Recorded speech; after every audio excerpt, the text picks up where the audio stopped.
Test, test, 1, 2.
All right, welcome to another episode of this week's Coaches Show. As always, I'm Cody Eastis, joined by head coach Brent Holting. Brent, as always, appreciate the time midweek.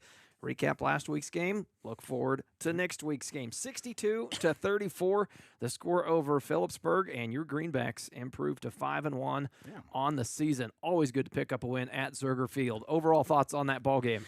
Yeah, thought offensively, we played really well. I think we had, I know you go over the stats, 600 yards on 39 plays, so you're averaging over 15 yards a play.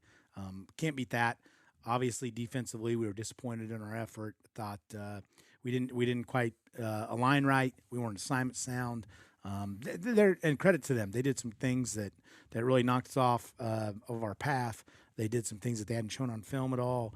But I didn't think we adjusted very well or play our responsibilities. But anytime you can get a win, I told the kids, and the goal is 21 plus with the district points, in the playoff points. So anytime you can get a win, anytime you can get a win at Zerger, it's hard to win. Half the teams in the state lose every Friday night. So we're going to enjoy it and then work on what we had to work on and get better for this week. You mentioned the total yards. It was a lot of them that ball game, and it started with the opening play, the 80-yard strike from Poor to Morrell, and they'd go on to continue to have a great night. But talk about that opening play and how it just set the tone. Yeah, I mean, we kind of thought from film maybe we could get him singled up and they wouldn't have much help over top, and then they didn't at all. They didn't have any help over top, and anytime we can get Arlie one-on-one, we're going to take it. And the big thing is on those hitches, they seem easy, but when you put the ball, and we did it a little bit later, a little inside or a little outside, Creston put that ball perfectly where Arlie could turn, and Arlie could turn and face up really quickly. Arlie made the guy miss, and then, when Arlie gets going, you're not going to catch him. Yeah. So and that's what makes him who he is. But I thought that was a huge play, set the tone for him having a huge night, a record-setting night, set the tone for Creston having a huge night. I thought set the tone for our offense for the game. Yeah, you mentioned Morrell's record-setting night. The records, he got into the records book, 173 yards receiving, and that was breaking his own record from Cheney last year, and the 4 receiving touchdowns also into the record book. I believe that was Brett Windsor from Larned in 2018. Yeah. So Morrell having a great night. And again, we said it multiple times throughout that night, though. Couldn't have done it with the other half of it, which was Creston Poor. Poor with a great night, 10 of 14 on the night for 195 yards, 3 touchdowns through the air. And then on the ground, too, we saw it again, 5 carries, 104 yards, and 2 touchdowns there. Continues to look good when he gets outside of the pocket, whether it's by design or forcing out and him just using his athleticism. Yeah, no, and Creston made a great decision a couple of those times. The first touchdown run, they brought 7, and we can't block 7. They were man-to-man everywhere. They brought more than we could block. He did a great job of pulling the ball down. We were trying to single Arlie on a hitch go, and he pulled the ball down. And then I thought the underrated part, A, his vision was good, but B, was Arlie saying, all right, instead of just stopping, which a lot of people will do, hey, my route was covered, or the quarterback ran it, Arlie turned upfield, got a block, and that block allowed Creston to make a really good run, score a touchdown, and then Creston did it again. We had something set up at the end of the half, and he just pulled it down. He saw a big rush lane there. I thought his decision-making was fantastic the other night. He threw the ball to the right guy well over 90% of the time, which is what we want, and threw the ball really, really well. He had a couple that were called back. Arlie had 2 more catches. I know. We still put it on the highlight film. Yeah, that was a great ball. And that ball is what Creston is just such a talented thrower of the football, and I was glad he was able to show it because he throws those balls that he threw to Arlie on that long ball in practice all the time. We're like, man, that ball could have been walked up and placed in his arms any better. It was just an incredible throw. Arlie did a good job of getting open. Creston did a good job of delivering it. delivering it. So I was glad to get those guys going. Caleb also threw a nice ball to Arlie on a touchdown on a little trick play, and it was a good night. Yeah, and you mentioned Morrell having that great block on Poor's first run. On the second one, it was Caleb Strong out there on the side, and we noticed it in the booth, both of Poor's big runs. And that's tough for a receiver to do, to turn into a blocker and not get the holding penalty because they don't know where that quarterback, that ball carrier, is going to be behind them. So, yeah, we wanted to definitely give props to Morrell and Strong for sealing those sidelines and letting Poor break them free. Yeah. Some other stats as we look up and down the stat sheet here. Again, big offensive night for the Greenbacks. You mentioned Caleb Strong on the ground. He had 4 carries, 96 yards is what we had him for. Poor's 103. And then receiving-wise, Gavin Roop got his second touchdown of the season, and that was another great ball from Creston Poor. Throw over his shoulder into the corner of the end zone. Cameron Cox, 1 catch, 48 yards. And Morrell's 9 catches for 174. Titus also getting in there for a catch and 11 yards. But just another example, I felt like, in that ball game of the Greenback athletes doing athletic things. Yeah. And when you put them out there, match them up with 11 other kids, in the Greenbacks, more times than not, have more athletes on the field. Yeah, and I think you pointed it out there. We had 3 different guys throw a touchdown pass. And that's counting, we had a player of varsity. We had 3 different guys throw a touchdown pass. We had almost 3 guys rush for 100 yards. Another guy go over 170 receiving. Another guy catch a touchdown. Another guy had over a 40-yard reception in Cameron Cox. And I think that when we can do that and spread the ball out to all those guys, and they can't concentrate on any one guy, it makes us much tougher to defend, and then gets those guys open. And anytime we can get some of those guys in space, we feel good about it. How big was it to see your team respond coming off of that collegiate win the week before, wondering how are they going to come off of a big win like that? Was it such a big win that it carries over in the wrong type of way where you don't respond then, or you stay locked in like the Greenbacks did and put up another good performance? You know what you talked about, it's really hard. A lot of times it's easy as a coach when things are going bad in adversity. You can kind of rally the troops, so to speak, like, hey man, it's everyone, us against the world, and we're the only one who believe in each other, all that stuff, and get them to rally and know they have to improve. But it's a lot harder when you come off a big win to say, hey, great job, but it's not good enough. Let's get better. Yeah, and to have them buy into that message. Right. And so I thought our kids did a good job of that. Again, obviously, we didn't play our best game defensively, and we were, they can tell you after a win we were pretty hard on them in film on Monday for that. Got a lot of things we have to fix there, but offensively, like I said, we averaged over 15 yards of play, did what everyone. And defensively, we did some good things. We built a 21-0 lead early on. It's hard. It's human nature sometimes to relax more than you should. When you build a lead like that. But I was really proud of our kids for keeping their foot on the gas pedal, and I think we scored every possession. Yeah, Greenbacks never punted once in that ball game, and just a great offensive night as far as efficiency goes, moving the ball when they needed to. Get to some awards on the evening. We'll see how close we were to matching your awards in the booth after the game.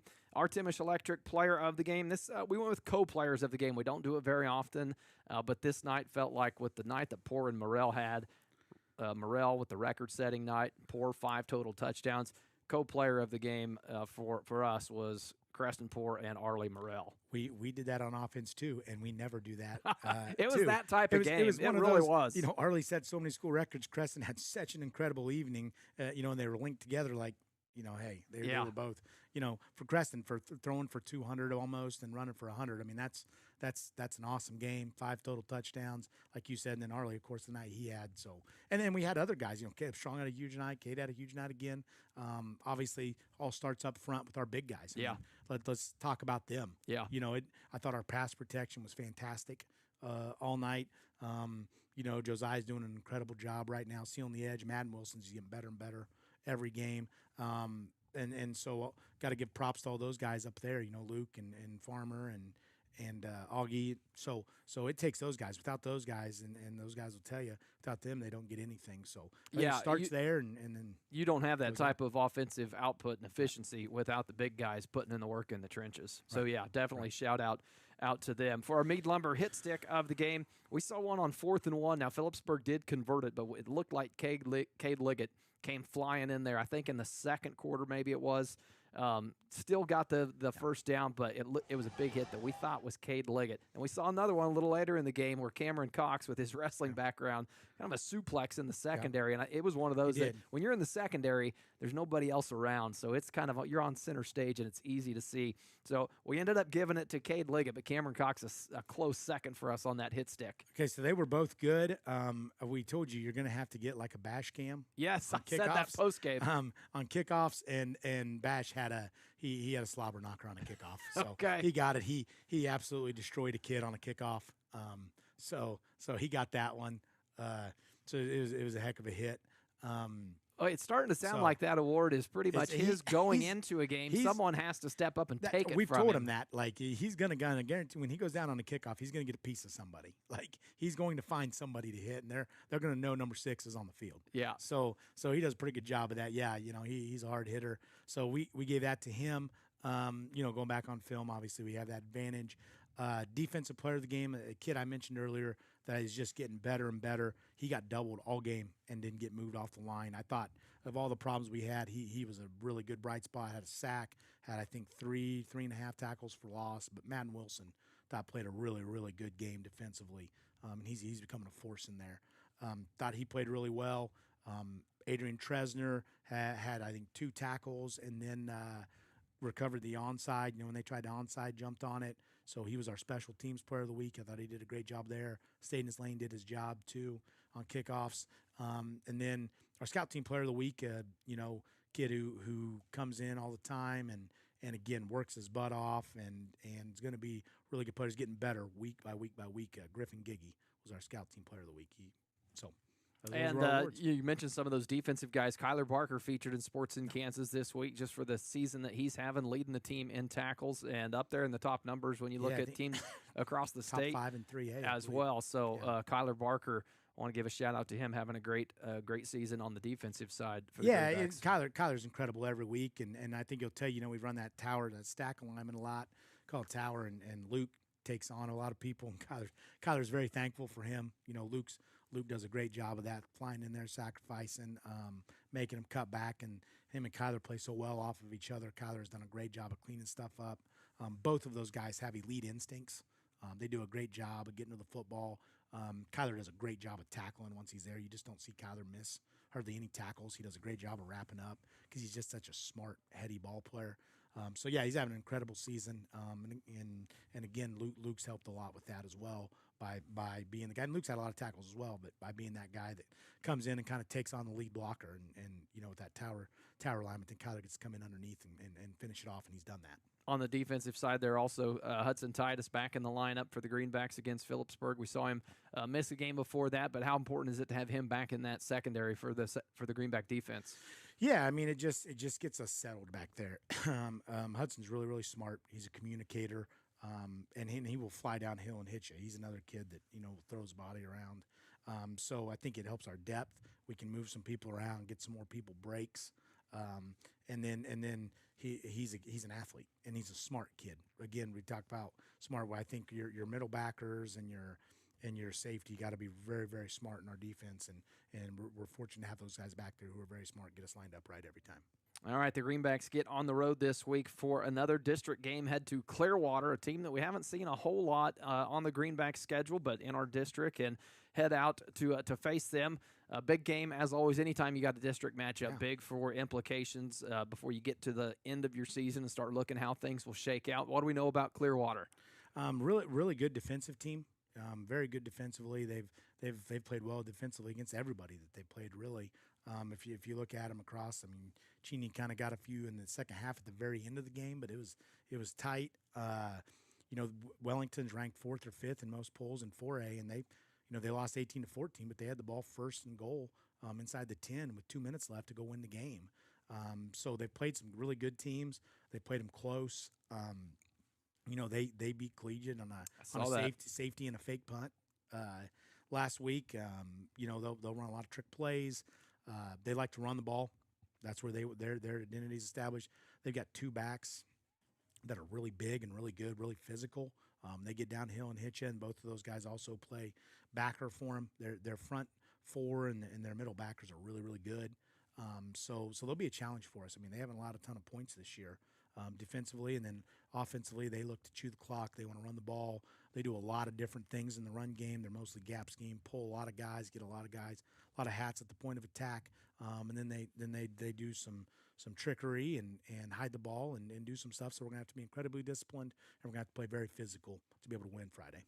It should be a good game, Coach. Before we wrap it up, I want to give one touch on some news. I never like to look a week ahead when it comes to football with you, but a week ahead, the Pratt High School is doing an all-cancer awareness night on October 24th, so I want to get the word out as much on that and as often on that. So what that is on October 24th, Pink Out is generally the Breast Cancer Awareness Month. Right. Great cause.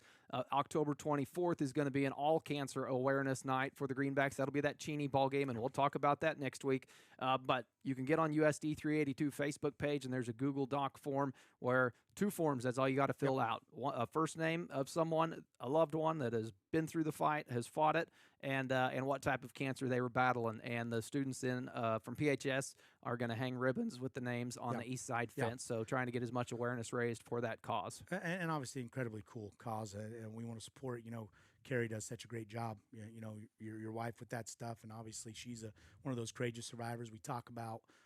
It's a cause that hits near and dear with me. My brother-in-law is battling cancer right now, Kevin, and he's awesome. You would never know it if you knew him. He's one of the toughest guys I've ever met, and and he has such a positive attitude about it every time. So it's cause near and dear to all of us. Everyone usually knows someone affected by, unfortunately, by cancer. So anything we can do to get the word out about that, pray for them, support them is something that we want to do, and I think it's awesome. Yeah, a great cause. So wanted to mention that. That's going to do it, though, for us here this week on the Coaches Show. Clearwater, Friday night. Tune in, Thunder Country, or on Eastos Media Facebook. We'll have it all for you there. As always, thanks, Coach. Appreciate your time. All right, that'll do it.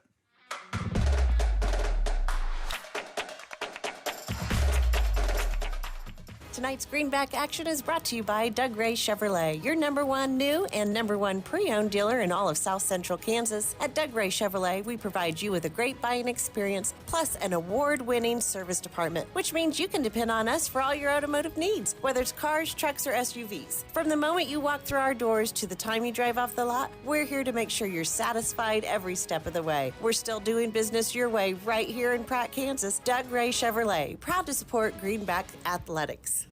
When it comes to your health, trust Grace Clinic and Urgent Care in Pratt, conveniently located at 920 East 1st Street. Grace Clinic proudly serves Pratt and the surrounding area. Family nurse practitioner McKaylee Kirby provides primary care, urgent care, and sports physicals, and is accepting new patients and walk-ins. Open Monday through Friday, except Tuesdays, from 8:30 to 6, and Saturdays, 9 to noon. Call 620-388-3086 today. That's Grace Clinic and Urgent Care, caring for your family close to home.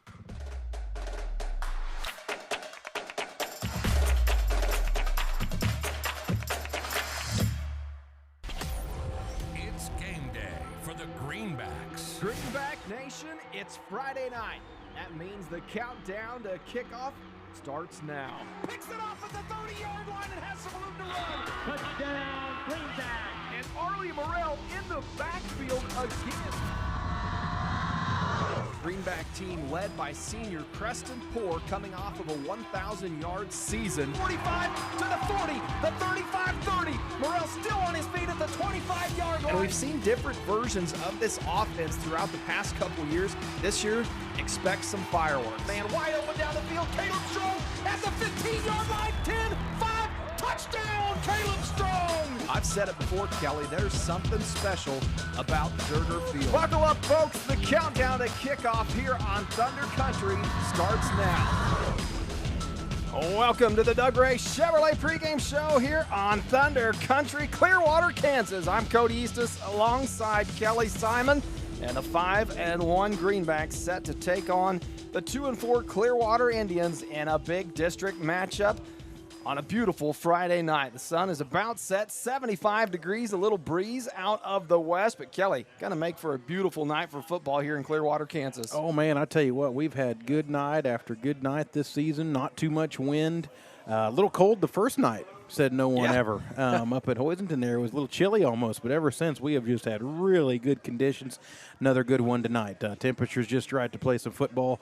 Friday night lights are on. Should be a great night. The Greenbacks coming off of a big win last week against Phillipsburg, 62-34, and the Indians also coming off of a big win last week, a 15-7 win against Collegiate here at home, and it was a big one for them. That game on the road for the Indians here, but a big win for them in district play. And when you look at these two teams, Kelly, they've got history that goes back quite a bit, but pretty sporadic in that distance of how often they've played. When we get to the tail of the tape, that's your department. Give it to us now. You bet. Like you said, Clearwater and Pratt, real similar size schools.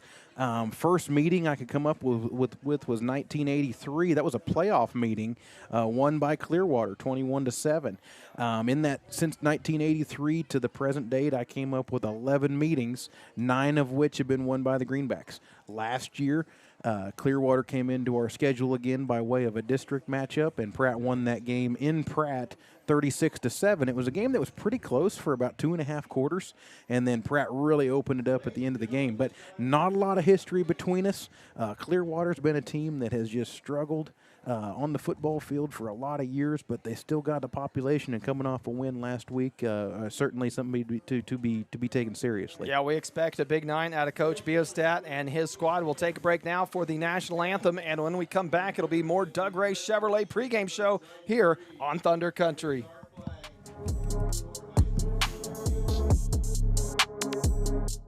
The quarterback counts on his O-line for protection in the pocket. In Pratt, you can count on me, Jamie Roach, your Farm Bureau agent, to protect your family's blind side no matter what life throws at you. We are here to handle all of your auto, home, life, and business insurance needs. Don't scramble around working with multiple insurance companies. Talk to me, Farm Bureau agent Jamie Roach, today. We can help protect what matters most. Farm Bureau Life Insurance Company, Farm Bureau Property and Casualty Insurance Company, Western Agricultural Insurance Company. Clear, comfortable vision is one of life's greatest blessings. At Maydew Tebow Optometry, Doctors Troy Maydew, Seth Tebow, and Andrew Peaster are committed to helping you maintain healthy eyes and clear vision. Prevention and early intervention are the keys to your eyes, providing that clear and comfortable vision your entire life. Regular comprehensive eye examinations are essential in identifying conditions that can damage your sight. Call us at Maydew Tebow Optometry for an appointment today or visit us at maydewtebow.com.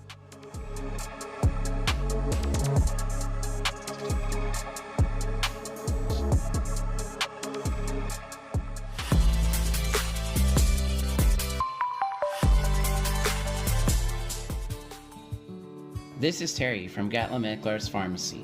On display in our pharmacy is a nice assortment of over-the-counter items and a wide array of medical supplies, which includes knee scooters, walkers, canes, and bathroom items. We bill Medicare for respiratory supplies and immunizations. Our preferred pricing on prescriptions will get you through the door, and our customer service will get you to come back.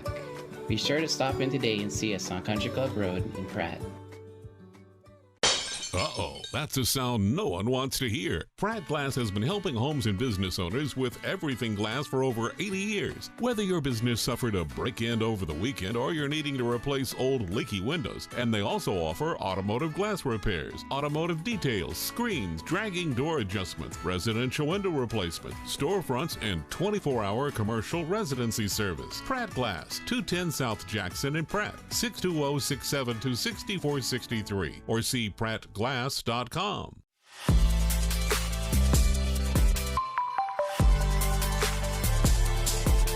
Welcome back to the Doug Ray Chevrolet pregame show here on Thunder Country. 7 minutes away from kickoff here in Clearwater, Kansas. It's the Greenbacks on the road here in Week 7, and they bring a 5-1 record, putting it to the test here in district play. And Kelly, last week's game against Phillipsburg, the Greenback offense, an explosion of offense, over 600 yards on only 34 plays, averaged over 15 yards per play, and they did it not only through the air but through the ground as well. If you've been on Facebook at all following the Greenbacks, you've seen the night that Poor and Morrell had. Morrell got into the record books, a couple different categories. Most yards receiving, 173, and 4 reception touchdowns. And Poor, 10 of 14 on the night, 195 yards, 3 TDs through the air, and had 5 carries and over 100 yards on the ground as well. I don't know if you can replicate that type of offense, but if they can, boy, it would prove well here tonight against the Indians. No, that's a good point. I mean, the offense was clicking on all cylinders last week. We were scoring in all phases of the game. One thing that I think Pratt would point to in that game is they weren't probably wild. They gave up 34 points in that game. But as fast as Pratt was scoring, the other team had the ball back. Phillipsburg had it back rather quickly, had a lot of time on offense, a lot of time at possession. But Pratt took care of the game, took care of the win. I think Clearwater here tonight's probably one of their strengths is their defense. So that'll be a nice matchup to see the Pratt offense that seems to be gaining steam go up against that Clearwater defense. They haven't scored a lot of points this season, I don't feel like Clearwater has. Look up and down their schedule, and they played some close ball games. We mentioned the 2-4 record. Other than the win last week against Collegiate, Week 2 against El Dorado, and that was a 47-0 shutout in that ball game. Yeah, that loss to Wellington being 18-14, that's a nice one to star there. I think Wellington's a pretty decent team, and then Chaparral beat them 10-7. So a couple of close games there. Lost both of them. Cheney beat them 41-6. I feel like on paper, us and Cheney are a pretty even matchup, so that would lean heavily towards Pratt's favor there. But Clearwater went to Collegiate and beat them last week. Obviously, Collegiate's struggling some this year, but I'm sure that was a nice win for the Clearwater kids as far as their confidence, and then senior night tonight here on their really nice football field that we're on. I'm sure they got a lot of motivation to play this game hard against the Greenbacks. Yeah, I hadn't mentioned that yet. First time here for us as far as broadcasting the ball game here in Clearwater, Kansas, and beautiful facilities here for the Indians. A nice turf, great grandstands here, beautiful press box, and a beautiful rendition of the national anthem. Oh, they did there a great between job with the the national commercial anthem. break Yes. there. Hayden Graves performed that for the Indians, and shout out to her. She did exceptional. Well, the singing was great, and the Clearwater team was out on the field with an American flag. The cheerleaders had a formation with on the field as well. They raised the flag as it was being sung. It was just a really nice national anthem. Yeah, so a neat atmosphere, a lot of things going on here that make for a great setup for a great night of football.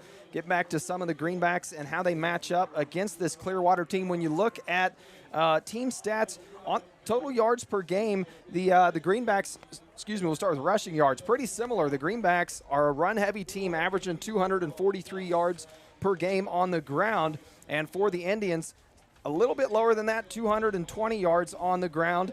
Total yards per game, the Greenbacks lead that category, 358 yards total yards per game, and the Indians 273. So not a team that likes to pass the ball or passes the ball well a lot. This is a team that you're going to see from the Indians that really relies on the ground game. And whether or not the Greenbacks, we've seen that front four, front five for the Greenback defense. They played really well over the past couple of weeks, and they're going to need to keep it up tonight as well.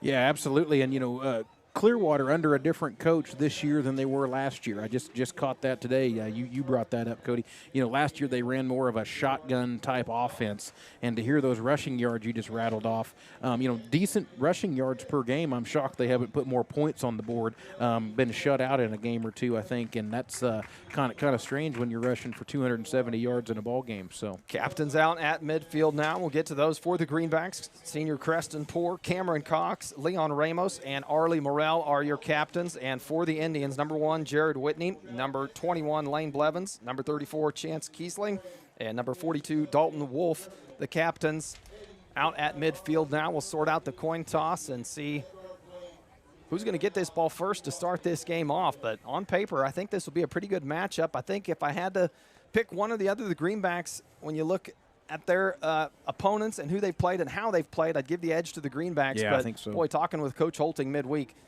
he knows, you never take anything for granted this late in a season against a school like the Indians here. No, and it's really easy to look past this game with the Clearwater being 2-4, haven't had a great deal of success this year. They played a couple close games, with that big matchup with Cheney coming next week in Pratt.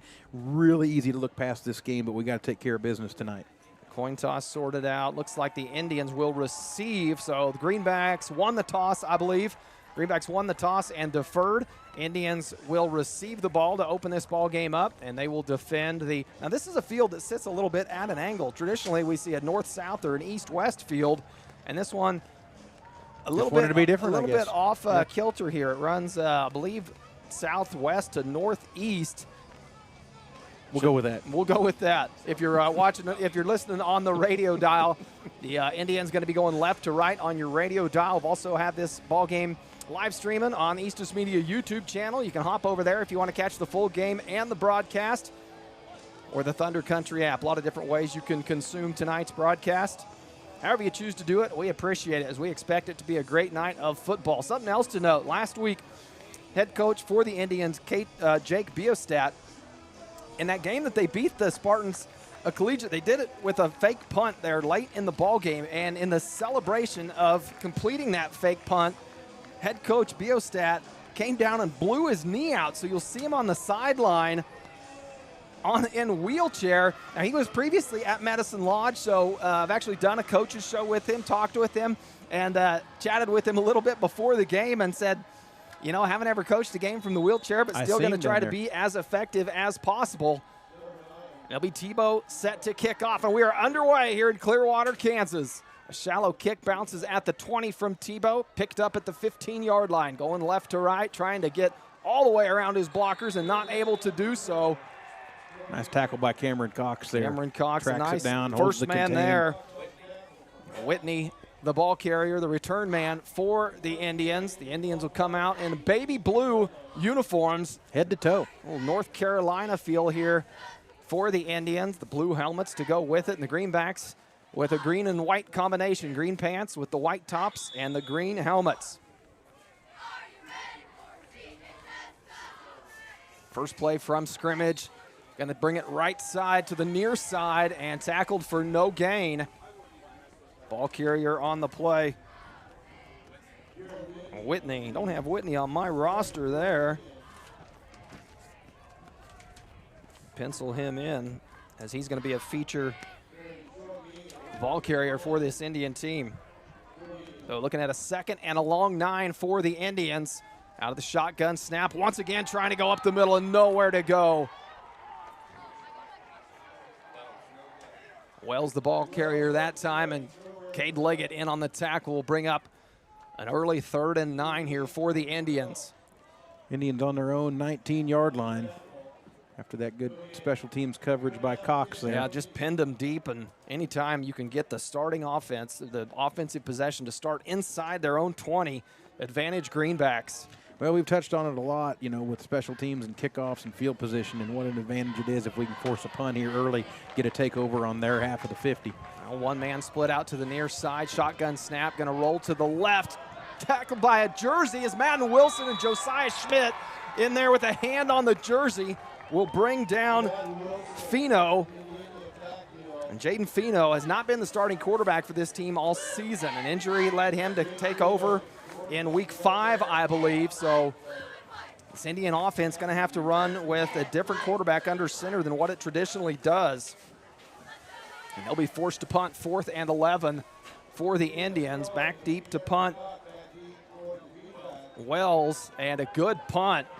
Cox going to field it just inside the 50. Now he'll back out of the way and let it bounce, and it takes an Indian bounce across the 40. And they'll spot that at the Greenback 40-yard line. So a good initial hold by the Greenback defense to get the offense back on the field. 10:02 to play here in the opening quarter. And it'll be the Greenback offense making their way out onto the field for the first time tonight. That was a good punt there from Clearwater. I was not expecting that much distance on the punt, so Pratt's going to have 60 yards to go here to put points on the board. That Greenback offense that was so explosive last week. Breaks the huddle, Morrell, far side, Poor and Liggett in the backfield. Liggett will take the snap, work Morrell's way on the ground, right side, up the sideline near the first down marker, and he's going to have enough for a first down on the first carry of the night. Close to a 15-yard pickup from sophomore Cade Liggett. When Liggett has just been putting together one heck of a season for the Greenbacks, 761 yards on the ground to this point. Yeah, we talked about him being out last season with a collarbone injury, and, you know, I think they expected him to get some time as a freshman. And so, you know, in Game 7 here, starting to get a little bit of confidence and seems to be running stronger every game. Roop will come near side, split out all the way on the numbers. And Poor will line up in the slot, leaves Liggett alone in the backfield. Liggett going to fake left, now counter back to the right side, trying to create some space. He does, lowers his shoulder, and another first down pickup from Cade Liggett. Liggett, 2 early carries, 2 first downs, and great success on the ground for this Greenback team. And if you're Coach Holting, boy, you've got to love to see that, knowing that give the ball to your workhorse, and it's translating to first downs. Yeah, Liggett's running downhill hard, and the offensive line's obviously getting a good push to get a 10 and a 15-yard gain on our first 2 carries.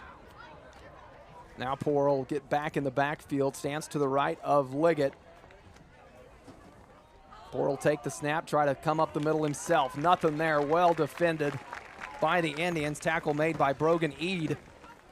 Not much of a gain for Poor, if any. They're going to spot him maybe a foot or 2 of forward progress. Now they're going to put it right on the stick, so it'll be 2nd and 10 on the Indian 36-yard line.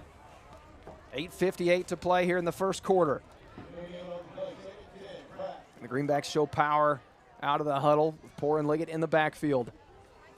Liggett going to take the snap, rolls right, tucks it, looking to throw, but pressure in the backfield. Boy, and you don't see Liggett go down in the backfield too often, but Dalton Wolf comes flying in and picks up the first sack of the night for this Indian defense.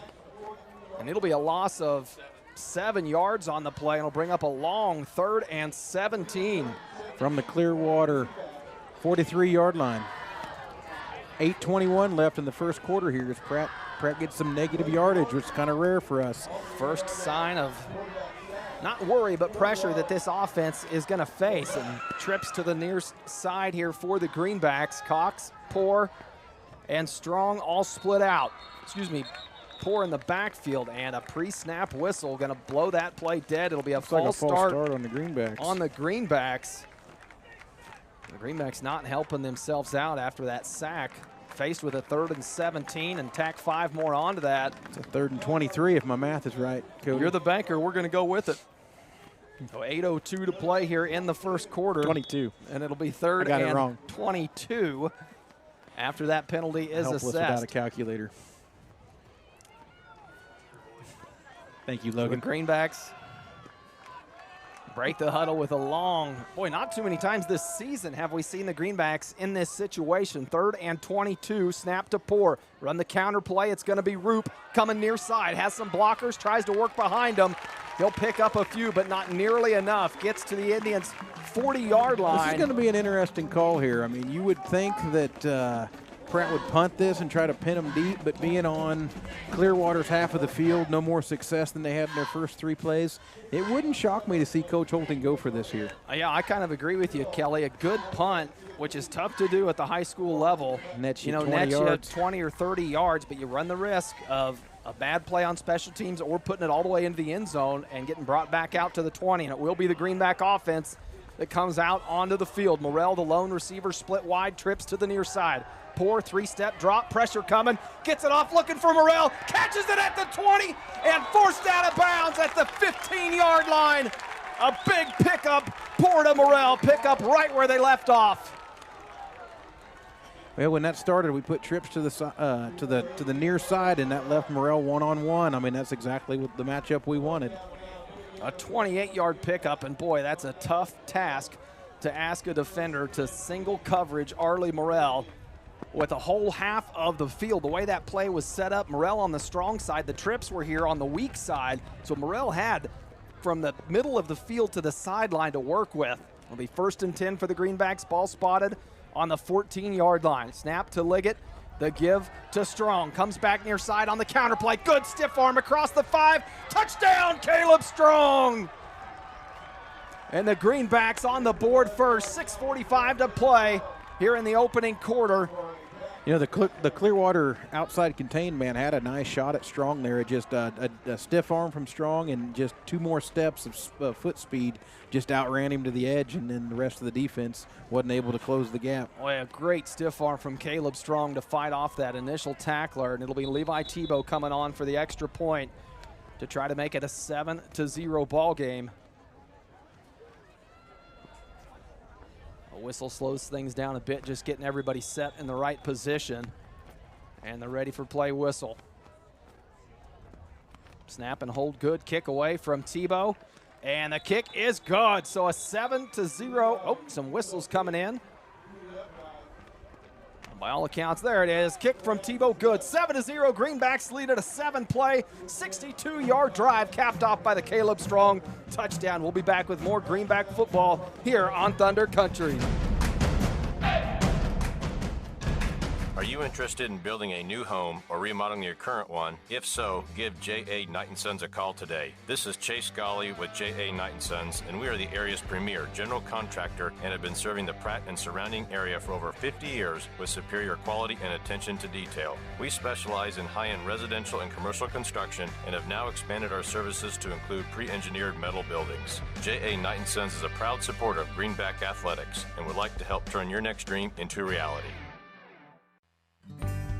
Mead Lumber in Pratt is looking better than ever. Stop by and see our brand new renovations with the same friendly faces you know and trust. Whether you're tackling a big project or just need supplies for the weekend, Mead Lumber has you covered with quality products and expert service. We're proud to be a part of this community and even more proud to support the hardworking athletes of Pratt High School. Mead Lumber, building relationships, building Pratt.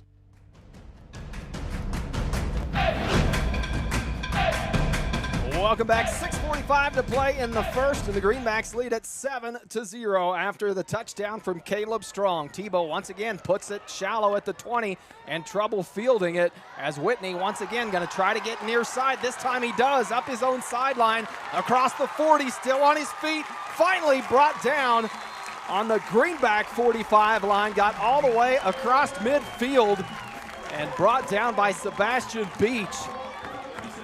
A 36-yard return from Whitney will set the Indians up with their best field position of the night. Wait, he had trouble handling that return. Looked like the Greenback defense and the Gunners were going to get down there in time, but Whitney just a good athletic play to get. And once he broke the edge, there was a couple of nice blocks on the front end of that to kind of spring him over the 50-yard line here. One man split out to the far side for the Indians, a power backfield, kind of a pistol formation as they send Blevins in motion. They give up the middle. Wolf, the ball carrier, lowers his shoulder and delivers a hit, gains 4 yards on the play. Garrison Wells, the ball carrier. When he runs hard, Garrison Wells, a 5'11", 225-pound senior. It's kind of a power I formation a little bit there. He's taking that handoff from about 5 yards deep in the backfield, so if his line gives him time to get there, he has a lot of momentum when he reaches the line of scrimmage. It'll be Fino once again from the shotgun.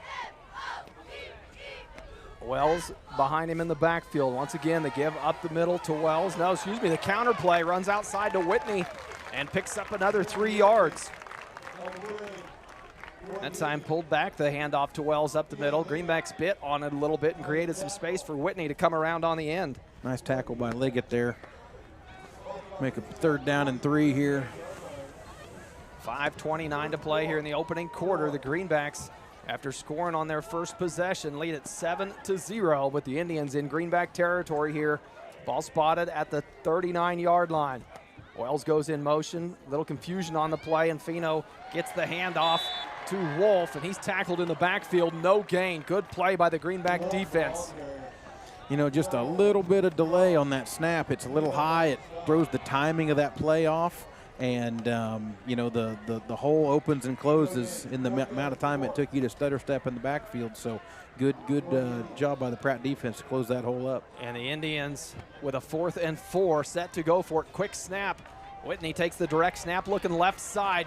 Gets close to the sticks, but I think he's going to be short. The Greenback defense looks like it may have held.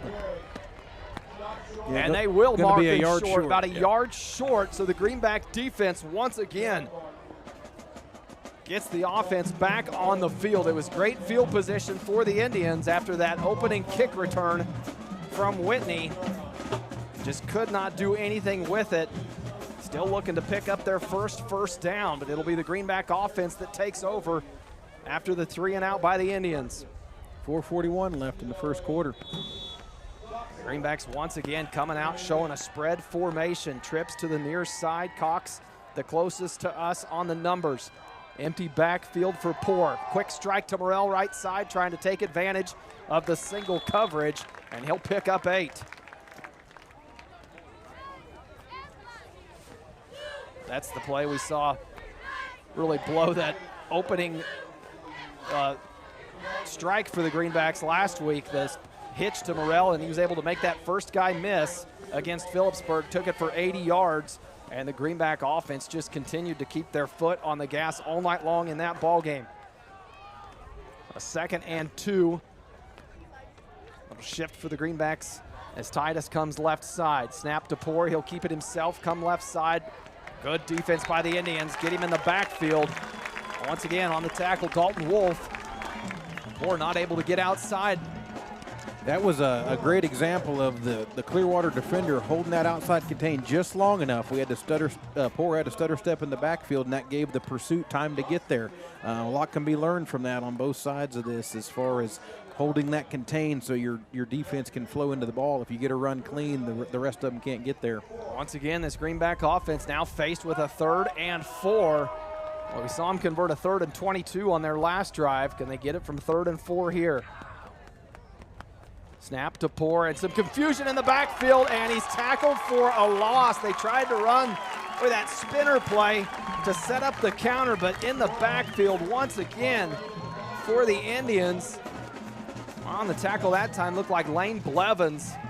That's twice now we've seen the Greenbacks brought down for a loss. A loss of 8 on that play. We've been very aggressive on 4th downs, but 4th and 12 on our own 35, I think we're going to see the punt unit out here, and we are. Do see Morrell go back deep to set up the punt, and 2 men go back for the Indians. It'll be Whitney and Julian Sanchez back deep, set up on the 25-yard line, awaiting the Morrell punt. Snap high, Morrell goes up and gets it, and a good end-over-end punt. Goes to Sanchez at the 25 and hit early, has nowhere to go as he's brought down. Catch who was on that tackle for the Greenbacks. Great Cox pursuit. was one of them. Like Cameron Cox and Gavin Roop. Yeah, as the ball gets there, they make the tackle. That's great special teams coverage. Never allowed Sanchez any space. And a good punt from Morrell. It was a good punt. 40 yards.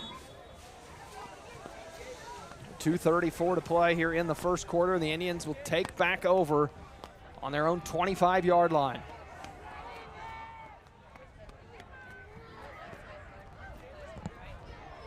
Greenbacks in man coverage. The give up the middle to Wolf. Wolf trying to pick up some hard, tough yards. Still on his feet, no whistle. Greenbacks looked like they thought the play was over, but the pile remained to move.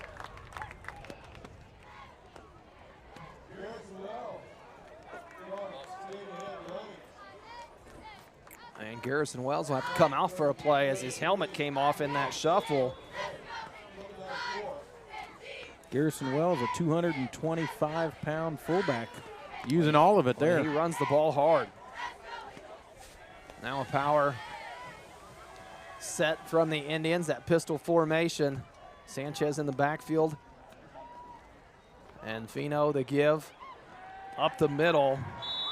Manheim, the ball carrier for the Indians. And a loss on the play. Greenbacks, boy, they're making the Indians earn every yard. Still looking for their first down of the night, and we're 1:50 to play here in this first quarter. 7-0 your score. Greenbacks lead it. You know, Clearwater, obviously they don't have a lot of big strike material from what I've seen in the first couple series here. And as they're chunking out those yardages, if they're going to continue to move, if they're going to move the chains at all, they've got to get positive yards on every play. They can't afford that negative play they just had. Bring up a 3rd and 5 here. See if the Pratt High defense can force a punt. Woods to the far side will split out. Fino the counter play. They give it to Blevins. Blevins trying to get to the outside. Nothing there. A gain of only 2 and a decision for Coach Biostat as it'll be 4th and 2 for the Indians. I think Clearwater's about got a punt here, don't they? Unless they go hard count. They're running up to the ball quick. They intend to go for it here. Fino under center, and I think it may have been a false start. A little bit of lean from Fino may have been enough, and it is a big penalty against the Indians. They've seen too many tush pushes in the NFL. And everybody's watching that now. Do. and everybody's watching the line to go early, and as they should. Yeah. Now you'll see a punt unit. Fino just anticipated that snap a little too soon, and the far side officials saw it. Personnel change does come out on the field to be the punt unit, and it'll send Cameron Cox and Caleb Strong back deep to return. Set up just inside their own 45-yard line. Back deep to punt for the Indians. It'll be Garrison Wells. Snap good. Wells handles it fine, and spiraling punt backs Cox up inside the 40. Has some trouble. Finally picks it up, but boy, he paid for it. Cameron Cox, trouble handling that ball and flying in there. Chance Kiesling makes him pay for it. Tackled at the 35-yard line, and Cox really fortunate to hang on to that ball after the trouble he initially had. Now at that point, once he fumbled that ball, it was good of Cox just to get it back in his hands and get it covered up. Took a good hit on the play, but Pratt High gets to get their offense on the field at their own 35-yard line. 35 seconds left in the first quarter. Greenbacks going right to left on your radio dial. Man in motion near side. Poor 3-step drop. Looked like setting up the screen. Nothing there. Now Poor going to take a shot deep. A flag does come out and look for Morrell down near the 25-yard line. Just putting something deep down the field, seeing if you can make something happen. It's going to be a hold on Pratt.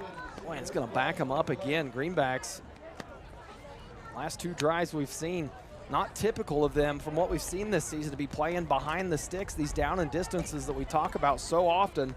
And the Greenbacks now playing on the unfavorable side of them. You know, we did it a little bit last week against Phillipsburg. We had some penalties, especially the second half, but the offense was so potent that they were able to overcome that 10 or 5-yard penalty at the start of a drive. You know, Clearwater here at the beginning of this game here seems to have a little more defense than Phillipsburg did. So, you know, when you start out with that 10-yard hickey there, that becomes much harder to convert when you're playing tougher defense. So 26 seconds on the clock. It is a stopped clock, and the Greenbacks looking at a 1st and 20. It'll be a replay of the down, but the yards is what hurts here. Snap to Liggett, going right side, following his blockers, lowers his shoulder and runs into a wall after a gain of only 1. Another well-defended play by this Indian defense. See if the Greenbacks try to get a playoff here before the close of this first quarter. Let the quarter run out, Cody. It's ticking under 5 seconds, and I think you're right, Kelly. That play by Liggett will take us to the end of the first quarter. The Greenbacks lead at 7-0 when we come back. More Greenback football here on Thunder Country.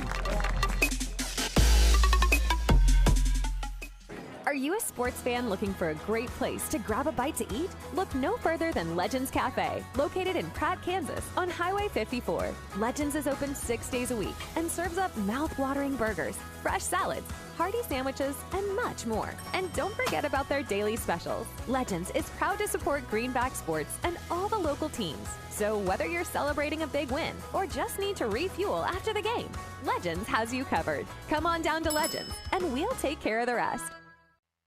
At Timish Electric, we light up your world with reliable and efficient electrical services. Our team of skilled and certified electricians is dedicated to providing top-notch service for all your electrical needs. From residential, commercial, or industrial needs, we ensure your electrical systems are safe, reliable, and up to code. Contact us today at 620-672-9334 to schedule a consultation. Timish Electric, proudly serving Pratt and the surrounding areas electrical needs for over 25 years.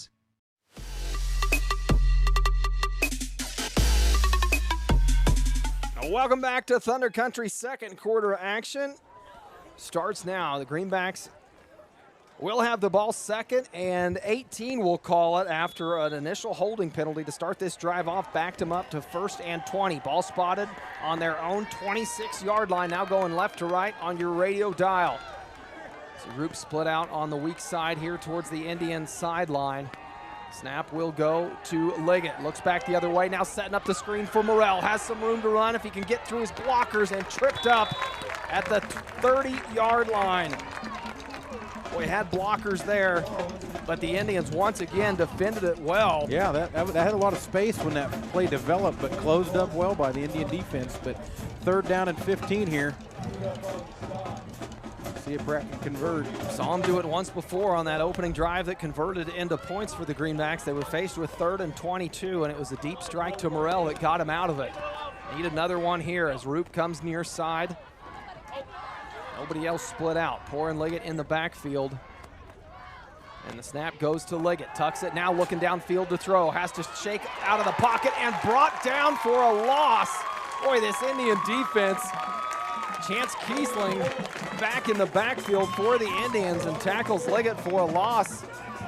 Gonna bring up a long 4th down here. We'll see the Pratt punt unit again. I was about to say before that play took place, Cody, you know, when we're playing behind the sticks on our half of the field, it kind of takes a down out of our playbook because you kind of feel like you cross the 50 unless it's really, really out of line. Coach Holding's going to probably go for that 4th down. When you're on your own 20-yard line, that's really not an option. Well, Morrell backed up, stands at his own 5-yard line to get this punt off. A good snap. Morrell with time sends an end-over-end punt to the Indians and caught with a knee on the turf. by Julian Sanchez. So no return opportunity for him, but with 10:31 to play here in the second quarter, it'll be the Indians' ball. And it just feels like, they haven't done a lot yet on offense, but it feels like the longer this game goes on without the Greenbacks breaking it open, at any point, the Indians going to get themselves right back in this ball game with one good drive put together. Well, with their first couple of drives, the Indians have had some success running the ball. They've just had a negative play or a 0 yards play that has stopped their drive. If they can put together 4 clean plays, they can pick up that first down. We'll see if Pratt High defense can stop them for a loss here. Fino in the backfield, one man behind him. It's Wells. He'll take the carry and try to pick up some tough yards up the middle. Only gains 1. And it's just been a tough spot to run against the Greenbacks all season. And the Indians still haven't seen the Indians throw the ball once yet tonight. No, to this point, they're trying to take their chances up the middle against that front 4 of the Greenbacks. And talking with Coach Biostat before the game, he even said, boy, your guys really come off the ball hard. And watching that against that collegiate game against us, knew we'd be tough to run against. So far, that's the game plan for this Indian team. Only 16 yards on the ground to this point. Woods goes out wide for the Indians. Fino, the snap and the give on the counter play. Coming around and met by Cameron Cox and Kyler Barker. A gain of 2, and it'll be another long 3rd and 6 for the Indians. A well-defended play by the Greenbacks. Ball just across midfield on the Pratt High 49-yard line. 9:28 left in the second quarter. Pratt still leading 7-0. And it turned into a little bit of a defensive slug here. The Indians, you just are waiting for them to put the ball in the air. Now, we know that's not necessarily their forte, and they only average 54 passing yards a game. You said this is a new quarterback this week? Within the last couple weeks. Now, I'm not sure what week he came in as the starting quarterback, but typically it's not Fino under center for this Indian team.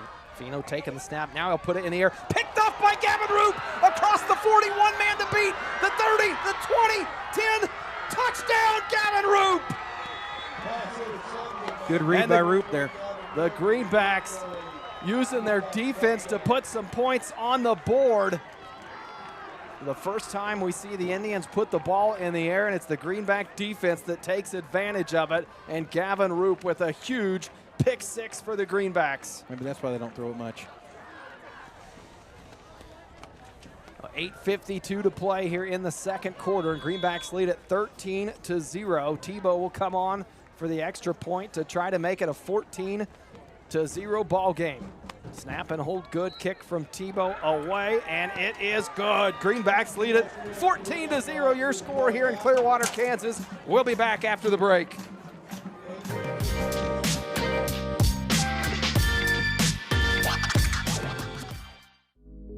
For your fine dining experience, be sure to stop at Club D'Este in downtown Pratt. Western Kansas's premier steakhouse for over 50 years. They'll serve you the best with their friendly, attentive staff and home-cooked meal you desire.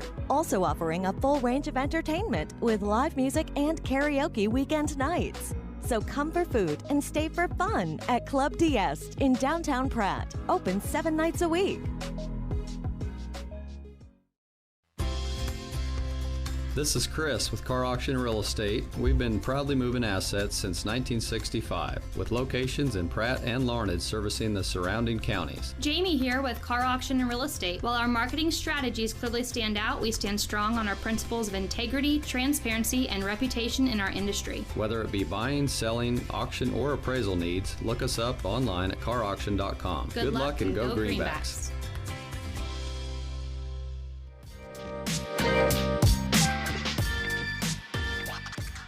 Welcome back to Clearwater, Kansas, here on Thunder Country. The Greenbacks coming off of a huge pick 6 from Gavin Roop, making a 14-0 ball game. A little bit of trickery on the kick return as they fake the handoff, and now coming around the 20-yard line.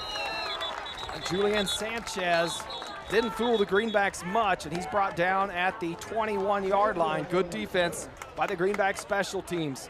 That's kind of the theme of this game up to this point, Kelly, is good defense, really by both teams. The Indians have shown that they can stop this Greenback offense. Have forced 2 punts up to this point, and the Greenback defense with the huge pick 6 on that last drive. And if you remember on the first drive we scored on, Pratt High converted a 4th and 15. And a 3rd and 22, and yeah. So a couple of big plays that aren't real common conversions at that down and distance, and so that was a couple of big plays for Pratt to pick up to get that first score. Flag on the kickoff return here is going to back a hold against Clearwater, going to back them up to their own 15-yard line, which is not where the Clearwater Indian offense wants to start any drive with the offensive production they've had to this point. So that will back the Indians up inside their own 15-yard line. We haven't seen them work out of this deep into their own territory yet this ball game. Fino clears the backfield, sends Wells in motion, fakes the throw to him, now going to tuck it and run up the middle himself. Runs into that linebacking core of Barker and Gatlin. Check the numbers there. Gatlin came into this ball game questionable, and he is out there for the Greenback, so good to see him out there anchoring this Greenback linebacking core. And Kyler Barker, boy, leading the classification of 3A, if not leading it, in the top 3 in tackles, and he leads this Greenback team in defense in tackles as well. 2nd and long 3 for the Indians, and they give it up the middle to Wells. Tries to lean forward. Going to be real close to that first down marker, but I think he's going to be just shy of it. Far side official. Right on the edge of their first down here, but still got to get positive yards on this play. Ball's going to be spotted at the 24-yard line. They need to get to the 25 to convert this. That's part of the hard part of having your deep back 5-6 yards behind the line, is that when you need 1 yard, any penetration by the D-line can make that tough. And that pistol formation with Fino out of the shotgun, a power back to his left, and Wells 2 yards behind him. Need a yard here, trying to get the Greenbacks to bite on the hard count, and they do not. And a whistle, I believe Coach Biostat going to take a timeout. We'll take one with him. Be back with more Greenback football here from Clearwater, Kansas.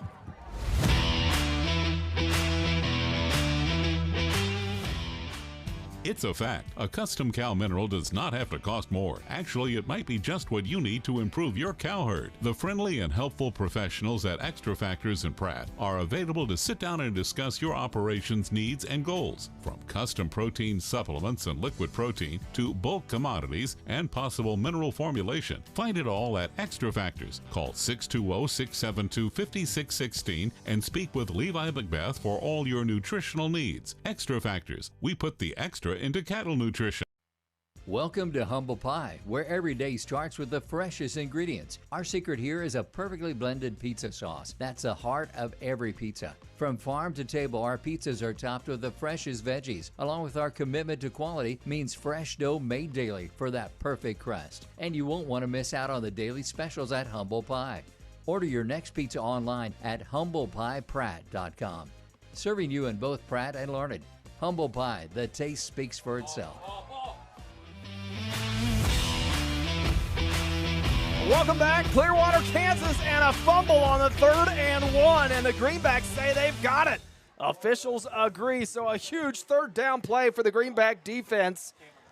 Cameron Cox on the fumble recovery. The Indians trying to pick up a tough 1 yard, and the Greenbacks come away with their 2nd turnover of the night. You know, there's been multiple times tonight out of that pistol formation that the handoff has almost not got to the back. The back's almost past the handoff before he gets there. In that case right there, 3rd and 1 inside your own territory, probably just a little more push from that running back, and it squirted out, and Greenback football on the Clearwater 30-yard line. So the best starting field position of the night for this Greenback offense. Can they take advantage of it? Poor alone by himself in the backfield.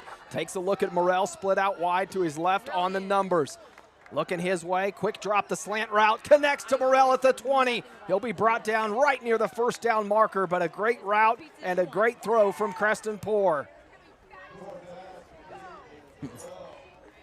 7:08 to play here in the 2nd quarter, and the Greenbacks lead at 14-0, trying to convert this great field position into more points.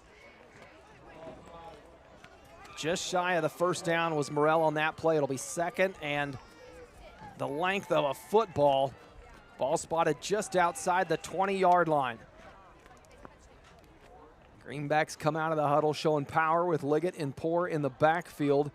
Liggett will take the snap, follow Poor to his left, and great penetration by the Indian defense.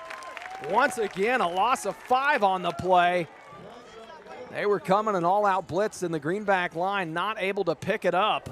Now that's a good job by Clearwater, something that multiple teams we played this year haven't been able to do, which is when we come off that edge, win that first initial contact.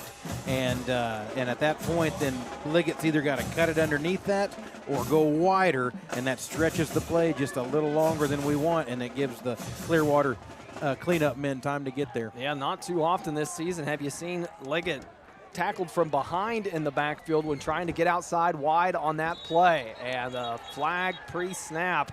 Boy, that's either going to be an offsides or a false on start. Clearwater. Waiting for the signal, some movement up front. And as aggressive as this defensive line has been for the Indians. It's a good play call there, hard count. It's going to make that 3rd and 6, a 3rd and 1 here.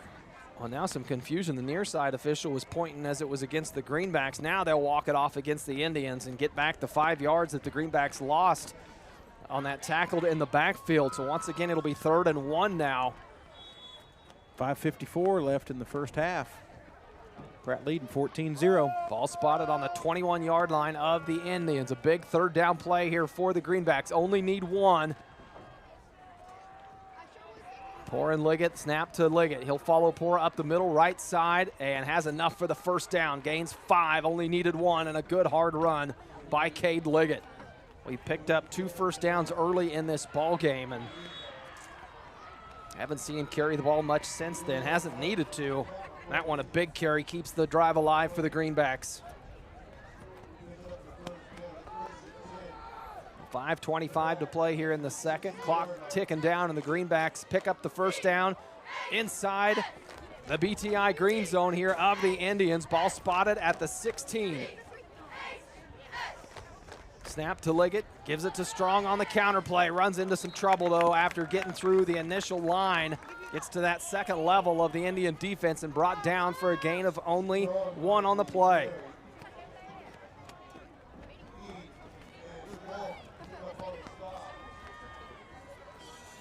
Bring up 2nd and 9 for this Greenback offense. Strong had the early touchdown. Has had 2 up coming into this ball game on the season. Picks up his 3rd early on. 2nd touchdown for the Greenbacks coming by way of defense. 2nd and 9, blitz coming from the Indians. Greenbacks do a good job of picking it up. A nice throw from Poor to Morrell just inside the 10-yard line. Still shy of the 1st down marker, but a 8-yard pickup from Poor. Boy, and that ball was thrown into a tight window.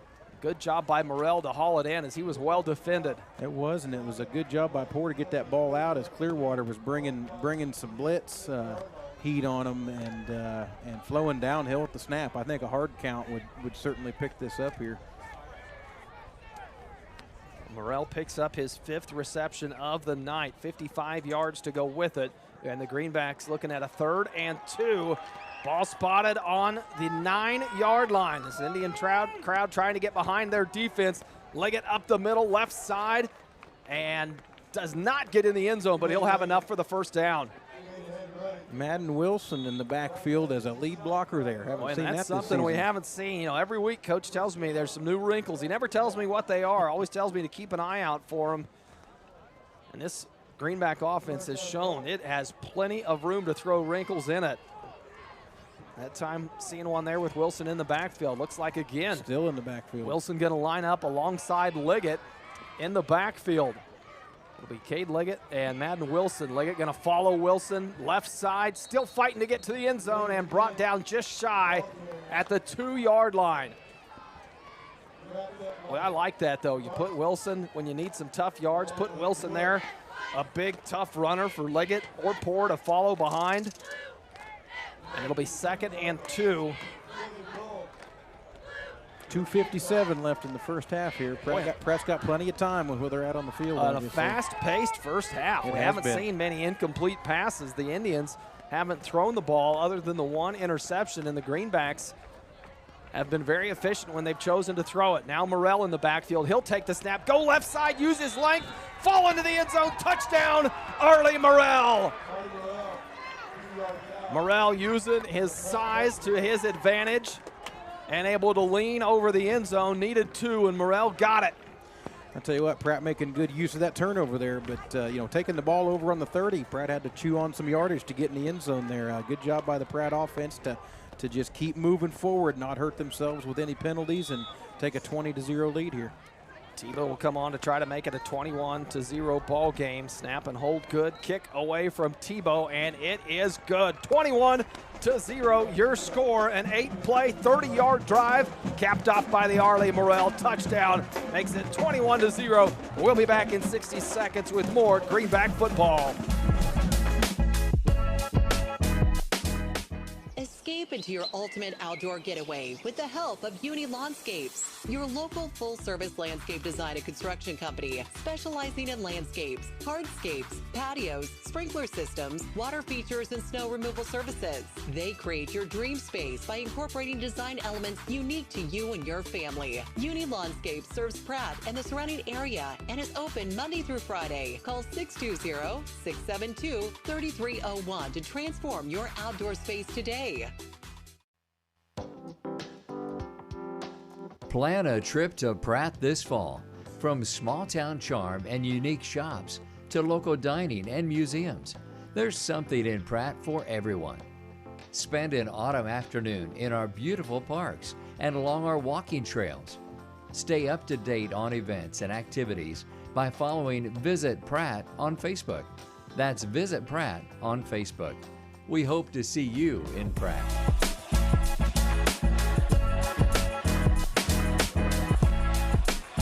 Welcome back. 2:38 to play here in the second quarter, and the Greenbacks lead at 21-0. A low pooch kick from Tebow, and the Indians fall on it. But they'll start with good field position. Ball's going to be at the 39-yard line. And the Indians, boy, Kel, I believe, looking for their first down of the night. Yeah, they've gotten close a couple times. They've, got within a yard or two, but to this point, Brad High's defense has done a good job of stacking them up at the right time, and still have not clicked a first down forward. So field position here for the Indians. They'll take it over at the 38 after the kickoff from Tebow. They got 2:31 to work with here in this second quarter before the halftime mark. Now the Indians will get the ball.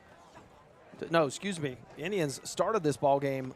That's right. Receiving the ball, so the Greenback's going to get the ball and trying to stretch a play out wide. Sanchez trying to cut it back and brought down that pursuit defense. Sebastian Beach there on the tackle. Good flow from that secondary and that inside linebacking position. Clock continues to wind. 2:10 to play here in the second quarter. A gain of only 1. It'll be 2nd and 9 for the Indians.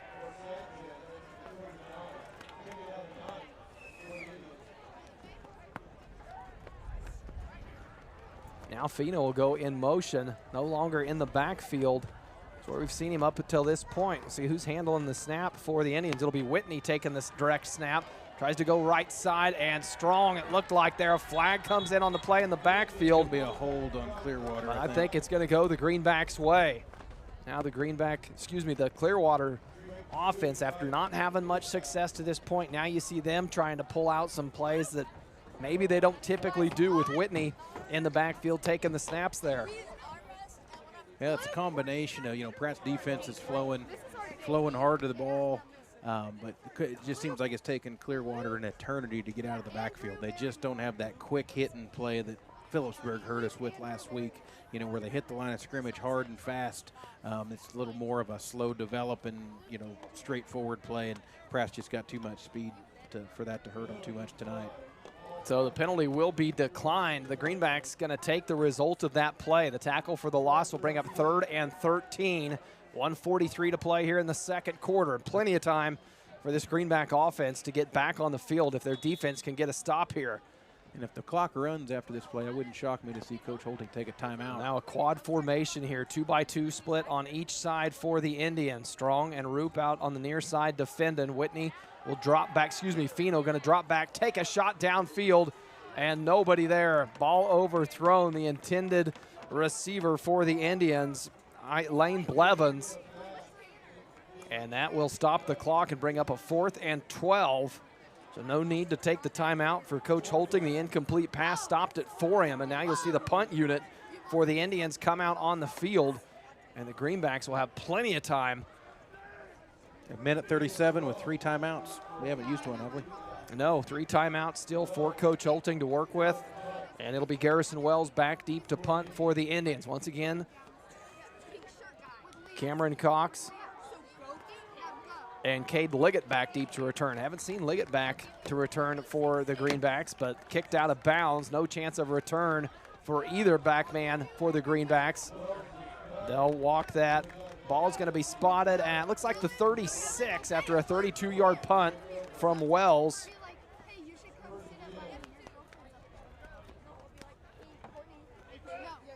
The Greenbacks will take over with 1:31 to play here before half. You stick around for the halftime show, the Uptown Cafe Club DS halftime show. As always, we'll recap the first half with stats and more, and we've got the weekly Greenback rundown to bring you. Once again from the students at Liberty Middle School. Another great job. You'll want to tune in for that. Strong coming in motion. Poor, flushed out of the pocket, sets up the screen. Liggett hit as soon as he catches the ball. Curtis Campa on the tackle for the Indians. Looked like the screen was going to be set up, and Campa blows it up. Liggett a little slow getting up from that one. Clock continues to run. A loss on the play, 2nd and 12 for the Greenback offense. A loss of 2.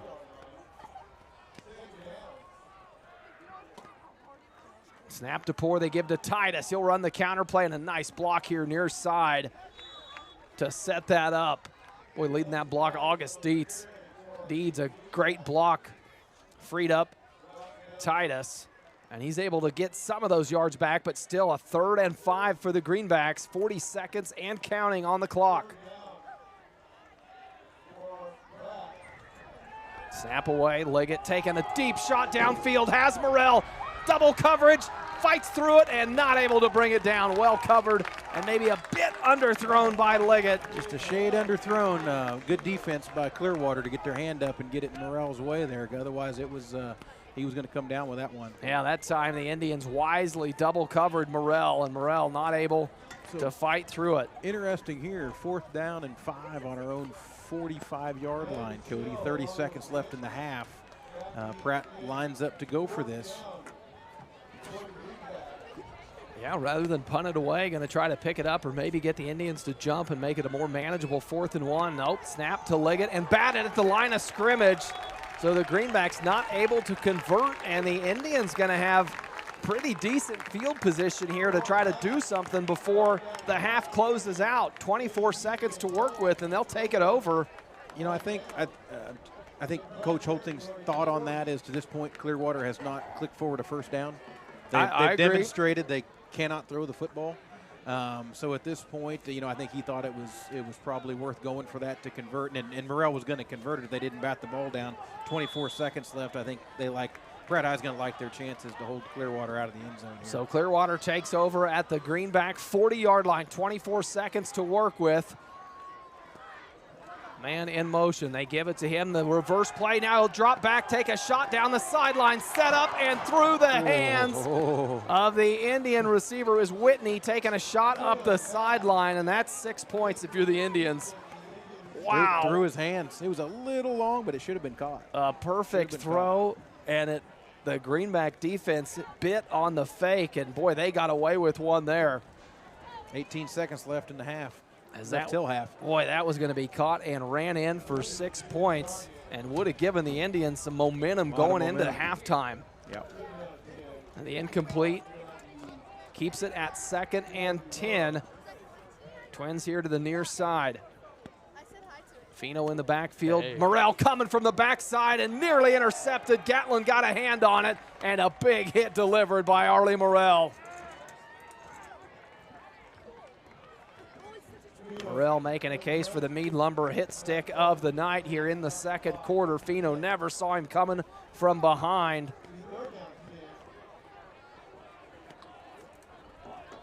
And the Incomplete pass. Again, that pass nearly intercepted. Luke Gatlin was back deep in coverage from his linebacker position. Got a hand on it, not able to bring it in. 13 seconds on the clock, 3rd and 10 for the Indians. Fino awaits the snap, fakes the give. Now trying to run that reverse play again. They have it set up as the blocking there across the 35 and brought down. Ball carrier for the Indians, Landon Schill. Timeout. And a timeout taken for the Indians. 3 seconds showing on the clock. You got time to come up with something creative, take one shot. You got to go for a touchdown type of play. As anything shy of that, you're going to run out of time. Boy, and the play that you want if you're Coach Biostat is the one you used 2 plays ago. It was a double reverse play, and then the throw down the sideline looked like it was there and just not able to connect. Yeah, they're still chewing on that one. Yeah, that's one you'd like to have back. And so really, the Indians still looking for their first down of the night, and we're nearly through. 1 play remaining in the first half. No, a good testament to the Pratt defense there, who got pushed around just a little bit last week with the run, and have really done a nice job tonight of giving Clearwater nothing beyond the initial line of scrimmage. We got Clearwater down for 32 total yards at the moment, 32. Boy, just tough to put any points on the board with that lack of offensive output, especially against a Greenback defense that has showed its teeth throughout this season. 1 play for the Indians. They come out of the timeout. See what Coach Biostat has drawn up. Some confusion as a man needing to come off the field. It was Schill who was on and now comes off. Snap to Fino, looking down the left sideline. Past Cox, ball in the air and batted down. No flags on the play, and that'll take us to the end of the first half. Greenbacks lead it 21-0 after 1 half of play. It'll be the Uptown Cafe Club DS halftime show coming up when we return. Don't go anywhere. More Greenback football here on Thunder Country. At Buckland Tractor and Implement, we know that teamwork and dedication are the keys to success, both on the field and in the field. Just like the Pratt Greenbacks, we strive for excellence in everything we do. Whether it's top-of-the-line John Deere equipment or exceptional customer service, we are here to support our community. From tractors to combines and everything in between, BTI has the tools you need to get the job done right. BTI is proud to be a part of this community and to support our local football team. Together, we're stronger. Visit BTI and see how we can help you achieve your goals. Are you a sports fan looking for a great place to grab a bite to eat? Look no further than Legends Cafe, located in Pratt, Kansas, on Highway 54. Legends is open 6 days a week and serves up mouth-watering burgers, fresh salads, hearty sandwiches, and much more. And don't forget about their daily specials. Legends is proud to support Greenback sports and all the local teams. So whether you're celebrating a big win or just need to refuel after the game, Legends has you covered. Come on down to Legends, and we'll take care of the rest.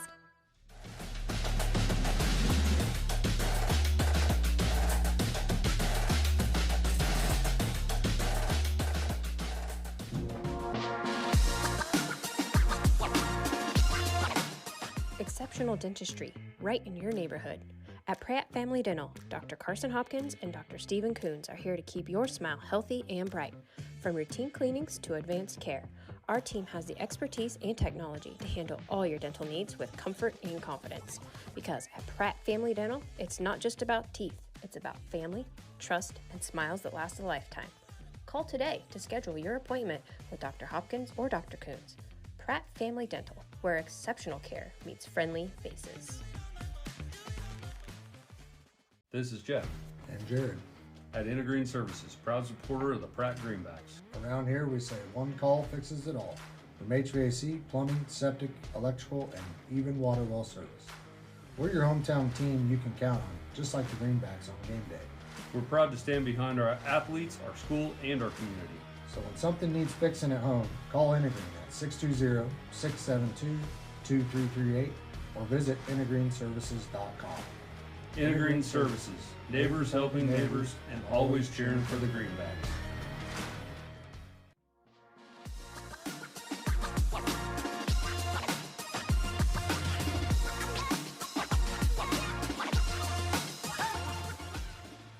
back to the Uptown Cafe Club DS halftime show here on Thunder Country, where it's time for your weekly Greenback Rundown. Once again, in partnership with Liberty Middle School journalism students. This week's rundown is brought to you by Tony Cruz Diaz and Emmy Washington. We send it over to Emmy to start things off with volleyball. Thanks, Cody. I'm Emmy Washington, and the Lady Greenbacks traveled to Central Plains on Thursdays for a quad. It was their last regular season match before they get ready for sub-state play next week.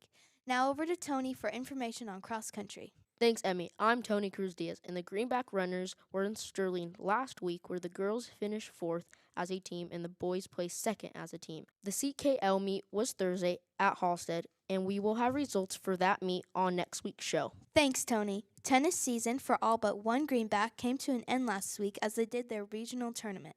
The lone Greenback to advance to the state tournament and keep her season alive is Hope Hughes. She finished 5th in singles and will travel to Kansas City this weekend for the 4A state tournament.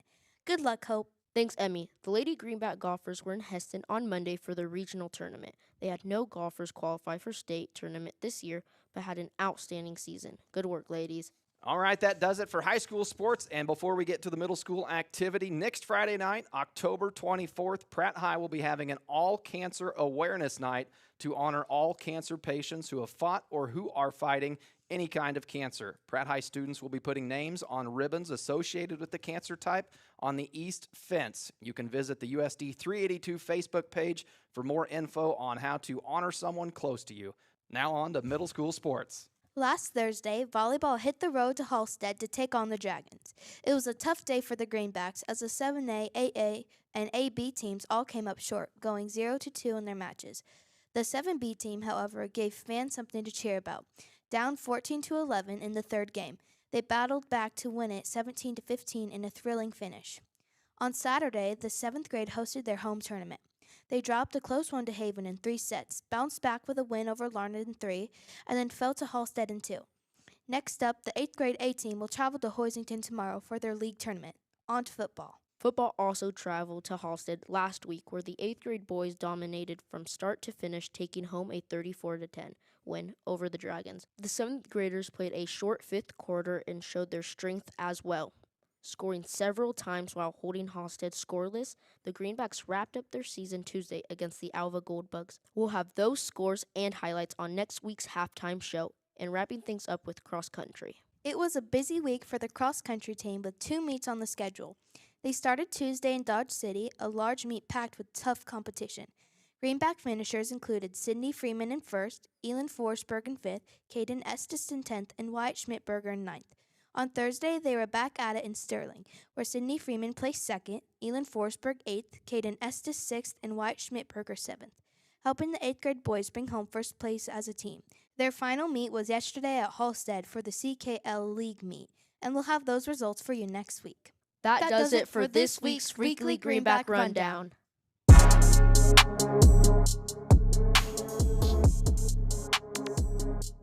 The quarterback counts on his O-line for protection in the pocket. In Pratt, you can count on me, Jamie Roach, your Farm Bureau agent, to protect your family's blind side no matter what life throws at you. We are here to handle all of your auto, home, life, and business insurance needs. Don't scramble around working with multiple insurance companies. Talk to me, Farm Bureau agent Jamie Roach, today. We can help protect what matters most.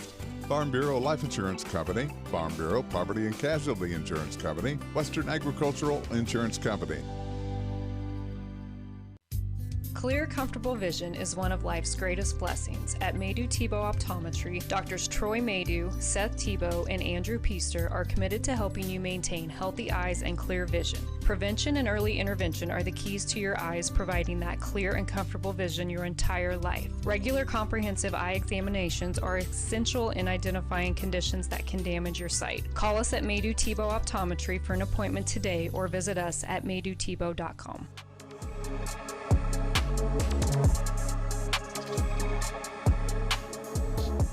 Welcome back to the Uptown Cafe Club DS halftime show here on Thunder Country. The Greenbacks lead at 21-0 after 1 half of play. And want to touch base on, you got the weekly Greenback rundown from those middle schoolers there. And boy, they do such a great job. Tony and Emmy did a great job bringing you that one. An update on a few things that has happened since we recorded that weekly rundown.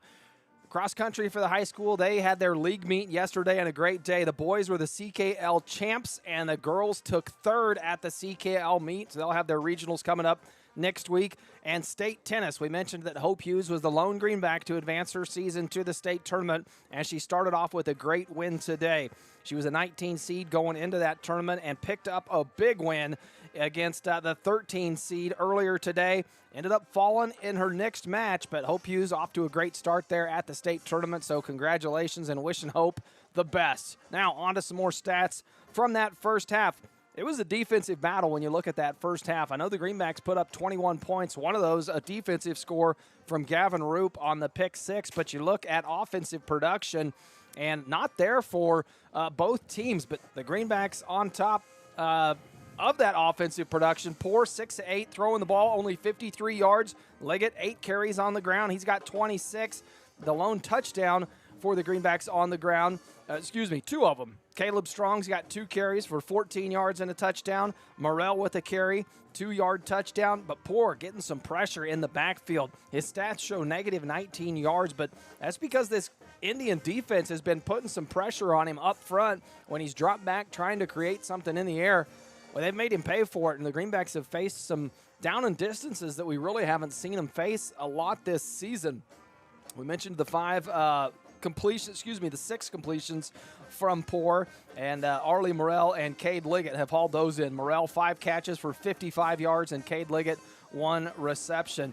On the Indian side of things, they're still struggling to get the offense going, looking for their first down of the night. They did not have one in that first half, and it speaks to the Greenback defense. Fino, 0 of 5 when he's tried to drop back and throw the ball. He did throw the 1 pick six to Gavin Roop, and on the ground, Garrison Wells, 6 carries for 15 yards, and that Indian offense has only put together 32 yards of total offense. The Greenbacks, 6 first downs to the Indians, 0. Third down efficiency, Greenbacks 2 of 6, and turnovers, Greenbacks ahead in that category too. Have picked up 2 big turnovers, the fumble recovery from Cameron Cox and the pick six from Gavin Roop. Time of possession, the Indians have been ahead in time of possession in that first half, just once again not able to turn it into points. So we'll get to second half messages, but the Greenbacks after the first half have dominated this ball game, but the Indians have felt like they're in it if they can just get that offense clicking. So when we come back during the Uptown Cafe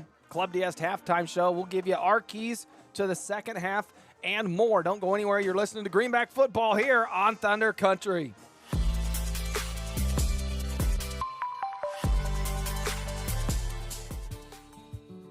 This is Terry from Gatlin Meckler's Pharmacy. On display in our pharmacy is a nice assortment of over-the-counter items and a wide array of medical supplies, which includes knee scooters, walkers, canes, and bathroom items. We bill Medicare for respiratory supplies and immunizations. Our preferred pricing on prescriptions will get you through the door, and our customer service will get you to come back. Be sure to stop in today and see us on Country Club Road in Pratt.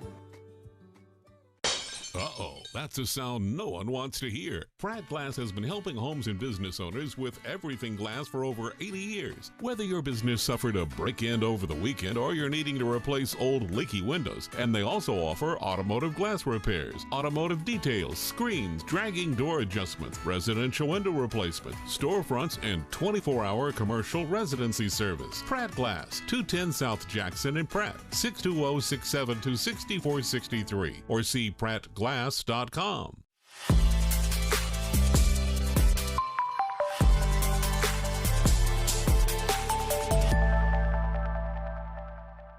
Welcome back to the Uptown Cafe Club DS halftime show here on Thunder Country. The Greenbacks lead it 21-0 after a good first half of play that was led by defense. The Indian defense playing well, but the Greenbacks able to put up 2 offensive touchdowns and the 1 defensive touchdown. Kelly, we'll start with the Indians and Coach Biostat. If you're head coach heading into the locker room knowing you got to come out for a second half of play here, trailing 21 points, but really an offensive team from the Greenbacks that put up 600 yards last week against Phillipsburg, and you've held them to under 100 yards here in the first half of total offense. So you've got to feel like your defense is doing some good things. How do you get your offense going? Yeah, you can just tell by watching Clearwater they're really not comfortable throwing the football. And, running the football, they just kind of have a slow, methodical grind on it. And what's killed them to this point is they've had, 3 or 4 series where they've gained some yardage, and then they'll have a negative play or a no-gain play. And it's just been enough to keep them from moving the sticks and picking up a first down and getting another set of downs where they can get a little more aggressive with their playbook. And so if I'm Clearwater, I just say, hey, guys, we have to figure out how to get positive yards on every play as we chew towards that 10-yard first down marker. Defense, they've outside of a couple, they gave up 2 long passes on that first drive that converted a 3rd down and a 4th down for us. Other than that, they played pretty well against our run. They've had a lot of success this year. They've kept the big play away from the Greenbacks. Other than that, again, you mentioned that big 4th down conversion in that opening drive, I believe it was. The Greenbacks haven't had that big, explosive, dynamic play out of their offense that we've seen so many of their playmakers be able to make throughout this season. So, big play. The Indians have kept it in check. It's just the little things on offense that they haven't been able to get going. That's right, and their lack of offensive production has put their defense in a tough spot. The Pratt defense forces a pick 6 points there. Clearwater turns the ball over on their own 30-yard line. Takes Pratt 4.5 minutes to drive that ball into the end zone with some good hard running and passing. And, I think Pratt has positive 90 yards right now. If I'm Clearwater, I'm saying, hey, I'm happy with that. Yeah. And how does Pratt have 21 points? We've seen the other side of that coin. Sometimes you rack up a ton of yards, you just don't get in the end zone. And so, testament to Pratt, they've scored when they had the opportunity to score and put themselves in a good position to win this ball game. Because it would take an act of something for Clearwater, I think, to score 21 points in this game. Not that it's impossible, but they just haven't showed any offensive firepower whatsoever. And I think it's a game that if Pratt comes out in the second half here, and just puts together a good drive, a mix of running and passing. They got to keep them off balance because their D-line's coming hard. Take a 28-0 lead. Certainly would put the pressure on Clearwater, and we'd be well in charge of this game to finish it off. Yep, an offense that we've seen struggle to be efficient to this point, and boy, you find yourself down 21 points. If you added any more onto that with Pratt getting the ball to start this second half, going to be tough to recover. If you're the Indians, if you're the Greenbacks, you like to come out and really put that pedal on the gas and just get the offense really going. You haven't seen it yet tonight, despite the 21 points that are on the board. You mentioned it. So both teams, some corrections surely to be made at halftime. We'll see them when we come back here to start the second half. Don't go anywhere. We got second half coming up after the break.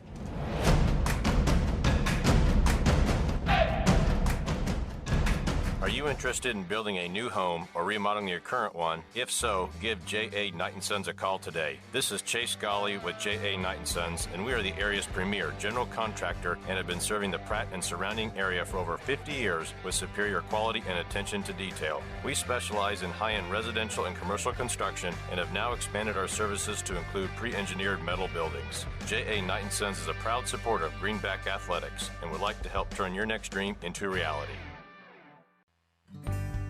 Mead Lumber in Pratt is looking better than ever. Stop by and see our brand new renovations with the same friendly faces you know and trust. Whether you're tackling a big project or just need supplies for the weekend, Mead Lumber has you covered with quality products and expert service. We're proud to be a part of this community and even more proud to support the hardworking athletes of Pratt High School. Mead Lumber, building relationships, building Pratt.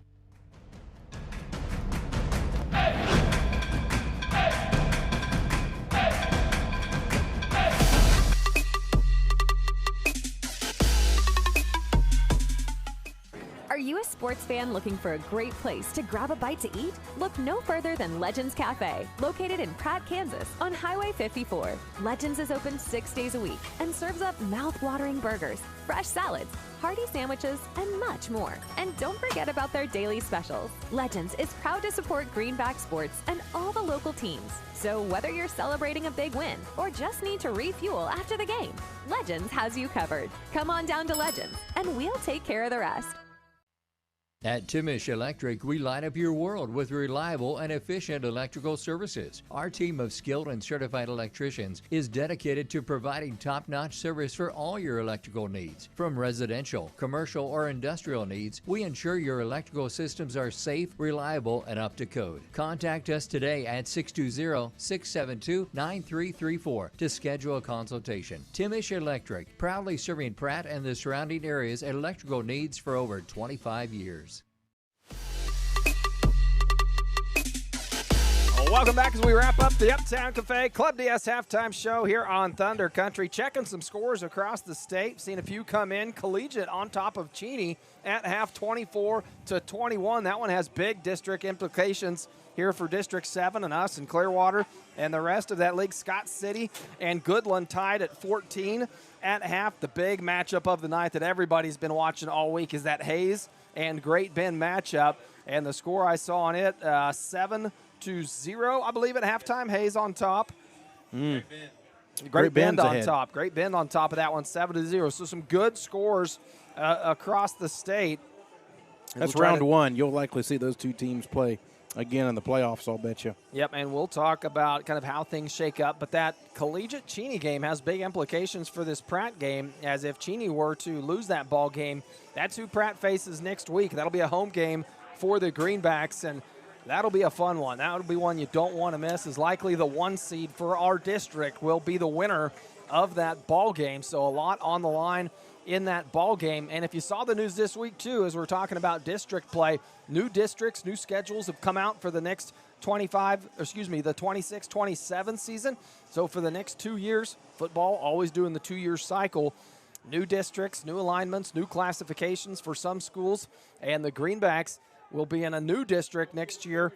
That will be the Greenbacks, Hoisington, Larned, Nickerson, and Lyons. So a league-heavy district for the Greenbacks, some teams that we don't typically see in district play for next season. And we've got plenty of time to talk about that, but worth noting is it was newsworthy this week, and anytime you can see a district matchup that you look at and you like, one that the Greenbacks should be able to take advantage of next season. But a lot of work to do here. Still work to be done tonight. About to get started here in Clearwater, Kansas. The Greenbacks lead at 21-0, and they will be receiving the ball to start this second half. Again, that first half of play, it did not feature a lot of offense. A Greenback offense that came into this ball game averaging 358 yards per game, held to only 90 yards of offense in that first half by this Indian defense. Second half action is underway. A line drive kick will go out of bounds near the 20-yard line. No chance of return for the Greenbacks. And they'll take over after some yards are tacked onto that. Cameron Cox trying to chase it down, give himself a chance for a return, but it got out of bounds quickly. And Pratt looks like they're going to make him re-kick it here. Everybody's going back into return formation. I think they want a chance for a return to set up some good field position. That really was one of the big storylines of the first half, was field position for this Greenback offense. Every time they took over the ball, it felt like they were in Indian territory, whether it was coming off of a turnover or their defense forcing a 3-and-out and forcing this Indian team to punt. If you're the Indians wanting to get back in this second half, you've got to manage that field position. You're going to have to re-kick it here before we see where the Greenbacks will start. Kick, another line drive. This time will be fielded at the 15-yard line. Cade Liggett will take it up the middle, across the 30, out to the 35, and brought down. That time the Greenbacks able to get their hands on that one and set up an attempt for a return. And so the Greenback offense will take over. They'll spot it just past the 35. Ball will be spotted on the 37-yard line. And once again, this Indian defense that did a pretty good job of mitigating the big play from this Greenback offense gets back out onto the field. Boy, it just doesn't feel like you can ask this Indian defense, though, to do that all game. Yeah, that's you just feel like with as powerful as the Pratt offense has been, the second half, we're going to see some big plays come out of them here. Poor and Liggett in the backfield. Snap will go to Liggett. He'll follow Poor left side, trying to get across the 40 and brought down again. A good leg tackle from the Indian defense. They've done a really good job of stretching that play out. and not letting the Greenbacks get to the sideline and break it upfield.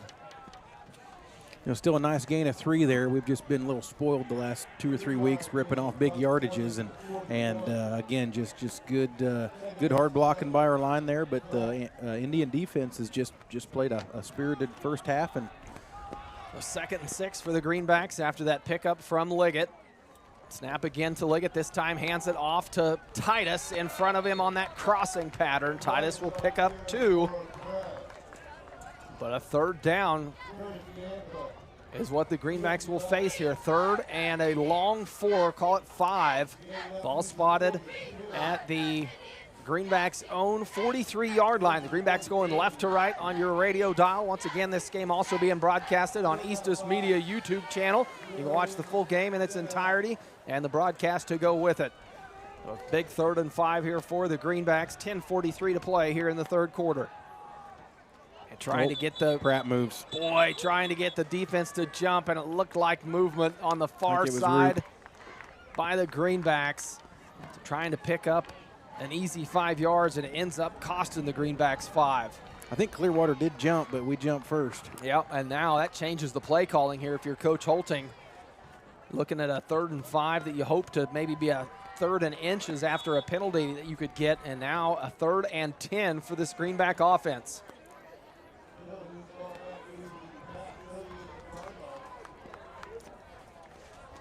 Greenbacks will come out of the huddle with a spread formation. They show trips to the near side. Cox on the numbers. Poor alone in the backfield. Morrell single coverage on the far side. Poor looking Morrell's way, throwing the short hitch. Can he get around the tackle? No, ball comes out. And they're going to say incomplete pass. Boy, from this far side, it looked like he had that ball long enough to maybe be called a fumble, but boy, that far side official, he was right on top of that. But it will bring up a 4th and 10. We'll see Pratt punt here. I think if we'd have been 4th and 2 or 3 without that penalty, you probably see Coach Holting go for that. But a 4th and 10 on your own 37-yard line, yeah, we'll see him punt away here. So back deep to return for the Indians will be Julian Sanchez standing on the 25, and to his right, I believe that's Whitney. Morrell able to get the punt off. A spiraling punt left side. And the Indians get away from it. It takes a Greenback bounce to the 28-yard line. So the Greenbacks not able to convert the opening drive into anything more than a couple yards. And it'll be the Indian offense to see what type of adjustments were made at halftime.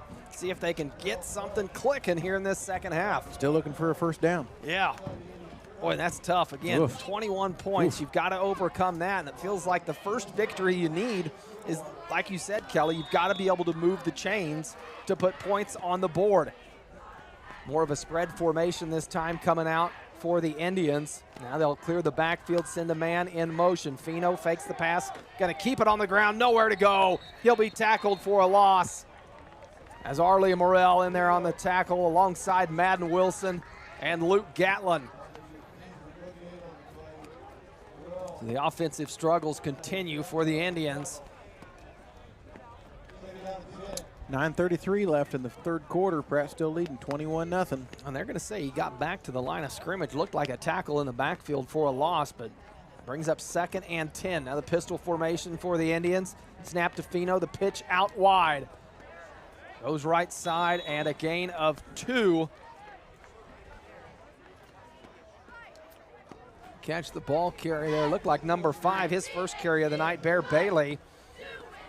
Liggett comes off the field with a pretty good limp there. Bailey, a 5'9", 165-pound freshman for this Indian team. Now the Indians running kind of a modified no huddle here. All checking the wristbands, don't get back in the huddle, and splitting out wide on the far side is Whitney. Shuffle a man in motion. Fino will take the snap to give up the middle once again. Bailey. So this Indian offense opting to give Bailey some carries. To my earlier comment, Cody, they got a 4th and 2 here, and if you remember on 1st down, a negative or if a 0 gain, and Clearwater in position where they just have to punt this ball away. And they can't go for it on their own 35-yard line. It looks like a late decision by Coach Biostat to send the punt unit out. Looked like maybe there was the thought to go for it. Now we know this team picked up a huge fake punt last week against Collegiate that sealed that game for them. I just don't think here's the time to do it. Wells back deep to punt. Gets the punt off. It's an end-over-end punt, and Cox will call for a fair catch at the 30-yard line and brings it in safely. No chance of a return for that one. Good job by Cox just to hang on to that ball. Kind of lost his footing as it came into his hands. That was good of Cox to field that. The way that ball was tumbling forward, that looked like a ball that was going to hit and roll down the field for quite a few yards there. So good of him to just catch that and give Pratt a chance to start on their own 30-yard line here. The Greenback offense back out on the field. Unsuccessful their first drive coming out of the half. 3 and out. Now the Greenbacks trying for a more efficient drive here. 7:57 to play here in the third quarter. 21-0 still your score. Pratt on top. Got Morrell in the backfield. Morrell stands to Poor's right in the backfield. Snap will go to Morrell. He'll give it to Strong coming underneath him, and Strong with nowhere to go. Once again in the backfield for the Indians, Landon Woods makes a good defensive play. It'll be a loss of 2 on the play. 7:40 in the third quarter. Pratt High offense still struggling just a little bit here. You just feel like any moment we're going to see the big fireworks we've seen the last few weeks. Yeah, and just haven't seen it. You know, this Indian defense doing a good job up front, putting pressure on the offensive line of the Greenbacks. The few times we've seen Poor drop back to pass, he's been tackled for a loss. Once again, Morrell, he'll take the snap, fakes it, keeps it himself. Good block from Poor. Morrell comes near side, works around it, and he'll be tackled shy of the 35-yard line. Defense of the Indians did a good job to string that out. And we mentioned Arlie Morrell in the backfield here with Cade Liggett coming off the field in that last defensive possession with a pretty good limp. Haven't seen him come back out on the offensive side yet.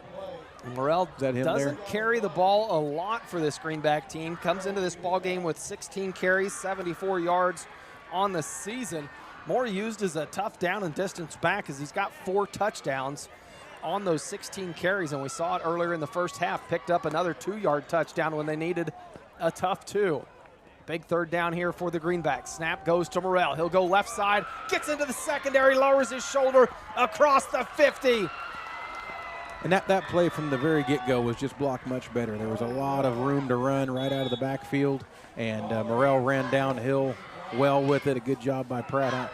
Good Pratt High offensive line. A 21-yard pickup after just talking about the Greenbacks featured him on those tough 2-yard needs, whether it's a first down or a touchdown. Morrell rips one off there for 21 yards, and you can see it, not shy to lower his shoulder and welcome the contact when he gets into the second level of the defense. 5:58 to play here in the third, and Morrell still in the backfield alongside Poor. Snap to Poor, he'll keep it himself, work right side off center, and brought down. A good hit coming flying in there for the Indians, Curtis Campa. Poor a little slow to get up from that one. 2 plays in a row between the tackles. You know, as good as Clearwater has defended the wide play, you know, that makes you believe that there is some weakness in the middle of that defense if they're committing more personnel to the edges. And that's where Morrell found his daylight on the last play, and a couple yards there for Poor. A 2nd and 8 for the Greenbacks.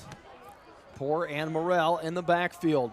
Morrell now going to go out in motion to his right. Poor dropping back, steps up, throwing deep down the left side. Has a man caught at the 20-yard line. Down to the 5, still on his feet, cuts back, touchdown Greenbacks. Caleb Strong, a 42-yard pickup. We were waiting for the big play, and it came with 5:01 here in the third quarter, and Strong with his 2nd touchdown of the night.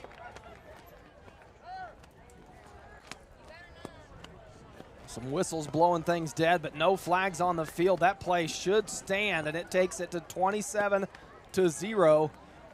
And the difference on that play is Preston Poor had time to set his feet and really step into that throw, and there was enough time for the routes to develop. He was not under the pressure he'd seen earlier in the night from that Clearwater defensive line, so that's where it all started on that play. And some tough yards after the catch from Caleb Strong. Looked like he was going to be forced out inside the 10 and able to somehow cut it back, find some room, And Levi Tebow tacks on the extra point, 28-0.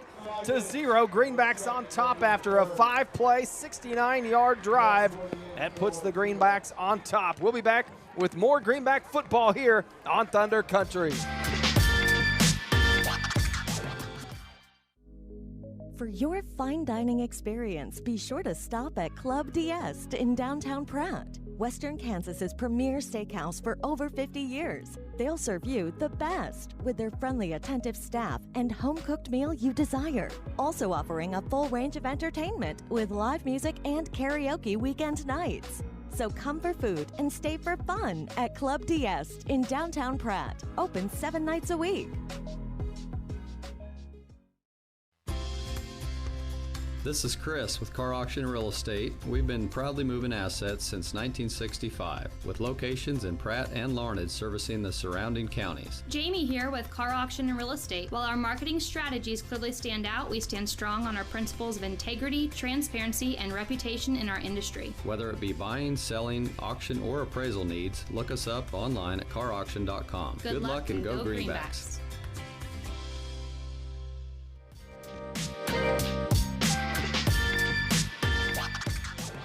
Welcome back. Third quarter action. 5:01 to play, and the Greenbacks score on the Caleb Strong touchdown reception. The kick from Tebow bounces at the 20, picked up, taken out to the 25. On the return, Julian Sanchez, and that's where the Indian offense that has struggled to this point will take over and try to answer Caleb Strong's second touchdown of the night. Went back to that touchdown. Really impressive from Strong after the catch to fight his way into the end zone. And that was, I don't know how many times we say it, if you can put our athletes out in space and let them do things. Yeah, we like our chances. And that was Caleb Strong putting that on display there. The Indians now playing from behind, 28 points. Finau in the backfield. The give, far side, Blevins. And ball's on the turf, and the Greenbacks come away with it, racing up the sideline. Creston Poor! What a defensive play from Creston Poor. I didn't see the ball out. I just saw Creston going the other way. Saw Creston racing up the sidelines. The give was to Blevins, and then at some point it came out. And Poor picks up a big touchdown.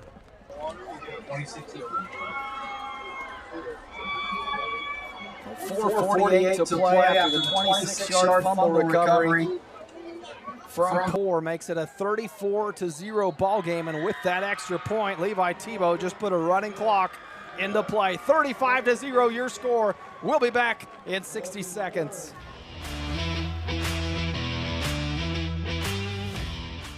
It's a fact. A custom cow mineral does not have to cost more. Actually, it might be just what you need to improve your cow herd. The friendly and helpful professionals at Extra Factors in Pratt are available to sit down and discuss your operations needs and goals. From custom protein supplements and liquid protein to bulk commodities and possible mineral formulation. Find it all at Extra Factors. Call 620-672-5616 and speak with Levi Macbeth for all your nutritional needs. Extra Factors. We put the extra into cattle nutrition. Welcome to Humble Pie, where every day starts with the freshest ingredients. Our secret here is a perfectly blended pizza sauce. That's the heart of every pizza. From farm to table, our pizzas are topped with the freshest veggies. Along with our commitment to quality means fresh dough made daily for that perfect crust. And you won't want to miss out on the daily specials at Humble Pie. Order your next pizza online at humblepiepratt.com. Serving you in both Pratt and Larned. Humble Pie, the taste speaks for itself.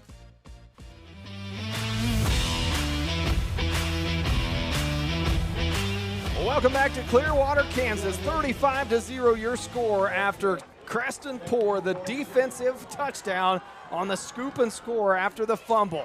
Kickoff from Tebow, scoots through the legs of the first Indians receiver and picked up at the 20. Still on his feet, going laterally, now trying to turn upfield, but chased down from behind.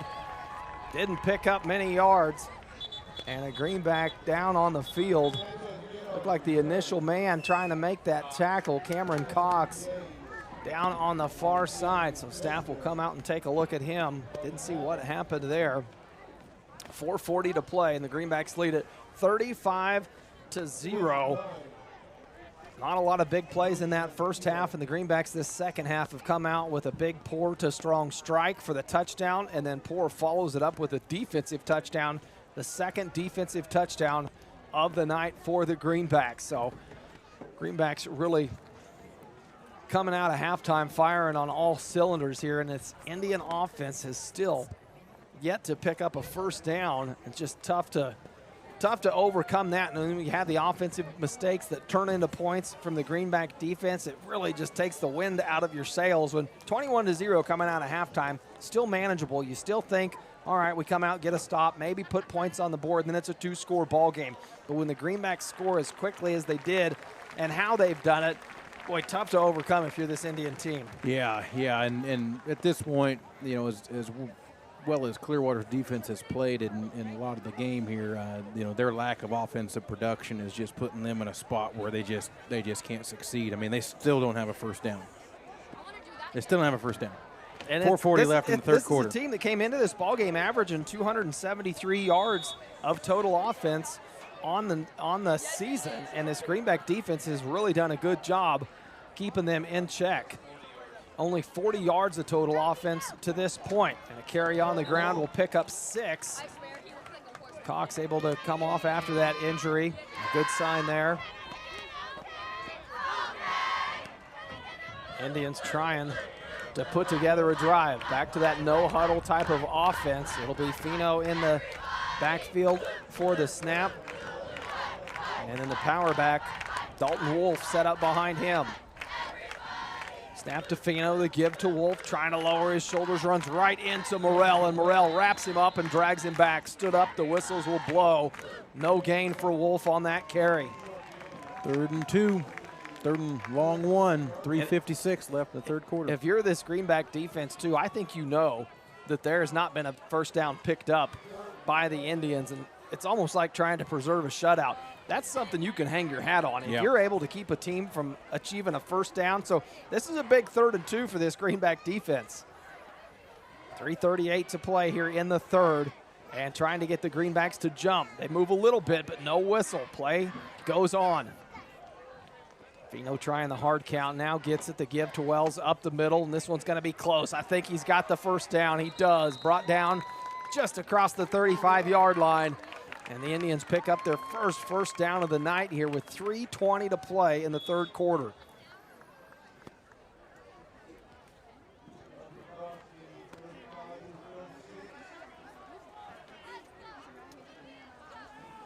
Now, I believe the clock stopped that last time, but with the 35 points, to my knowledge, Kelly, should be a running clock here in this ball game. Keep an eye on that. Fino the give. Up the middle, across the 40, down to the 45-yard line. Carrier on the play, Dalton Wolf again. Wolf, the feature back in this drive. The last possession by the Indians, we saw Bear Bailey, the freshman, get a couple carries in the backfield. Now Coach Biostat going back to his power back in Wolf. 2nd and 2 coming up for the Indians. Once again, the give to Wolf. He'll lower his shoulder and try to pick it up. It'll be close. Be right at the sticks. I think he's just going to barely have it. That was Wells on the carry, and they will say it was enough for the first down. So after going all night without one, have picked up 2 back-to-back on this drive. And they are stopping the clock. Stopping to move set the chains. 2:29 left in the third quarter. The information on the running clock may not be accurate. The 1st and 10 for the Indians. Ball spotted at the 46-yard line. Indians going right to left. Group showing blitz, now backs off. Now Gatlin and the give once again up the middle. Garrison Wells, not much room to run. He'll pick up 2, and things getting chirpy a little bit in the backfield of the secondary. The gain of 2 on the play from Wells.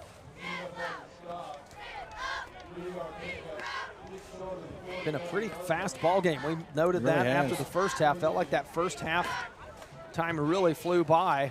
Well, with Clearwater running the ball on about 95% of their offensive plays, it's just going to keep that clock running. Whitney splits out wide. They don't try to take advantage of it. Fino going to lower his shoulder, and coming in from the secondary for the Greenbacks, putting a big hit on him, was Levi Tebow.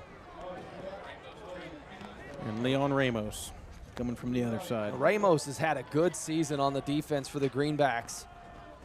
Sometimes it's hard to see who's all in there on the tackle, who gets up from that pile, but boy, Ramos has had a great season. Coach Holting talks about him quite a bit midweek when we have our coaches shows, just about how happy he is and the attitude that Ramos has on this team. A loss of 1 on the play. It'll be 3rd and 11 for the Indians. Now bring a man in motion. They fake it to him. Fino going to keep it on the ground, and Madden Wilson in the backfield. A loss of 4 on the play. Madden Wilson just shook off the initial block, and Fino faking the counter play, kept it on the ground, and Wilson nowhere to go. 4th and 12. And boy, the Indians going to have to punt here. I know you'd like to try to go for it, down 35 points, but you just can't do that to your defense. Trying to get a clock stop here. Not sure why. Back deep to return for the Greenbacks will be Cade Liggett on the near side and Caleb Strong on the far side. Good to see Liggett back on the field after missing a couple plays on that last offensive possession for the Greenbacks. Wolf back to punt. And no play clock was ever started on this. Indians were taking a look at the game clock like they might be able to take this down to the end of the quarter, but now they've cleared the play clock off of the board and put 25 seconds back on both the game clock and the play clock. Both teams waiting for the ready for play whistle. There it comes. 4th and 12. Indians back to punt. An end-over-end punt from Wolf, and Liggett tries to field it at the 15, picks it up on the bounce across the 10, and tackled at the 25-yard line.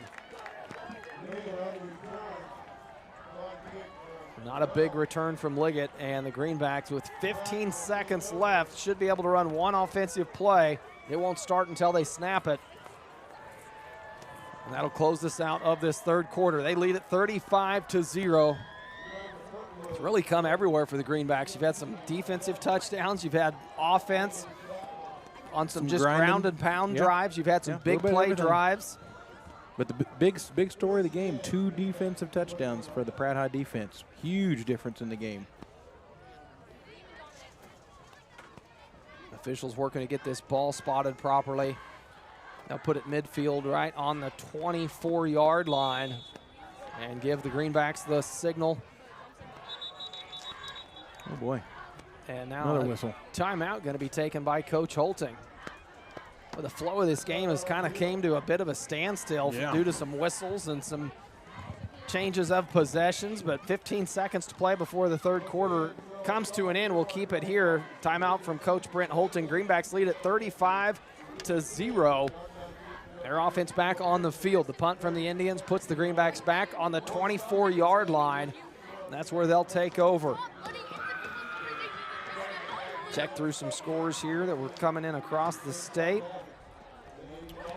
And they'll up 46-13 at half over Wichita Trinity. Yep, trying to zero in on some scores that may be relevant to us. Scott City 14, Goodland 14, tied at halftime. So those scores haven't been updated. Still seeing a 7-0 score in that Great Bend Hayes game. Not relevant to the Greenbacks postseason, but one that everybody's kept their eye on. Watching that one. Big game in just Western as a Kansas sports fan. Yeah. When you see big games like that, regardless of classification, you always perk up a little bit and want to keep an eye on them. Undefeated Great Bend against 5-1 Hayes. Hayes has only lost to 6A Power Manhattan by 2 points. So what a game. Like I said, probably the first of 2 meetings for those teams.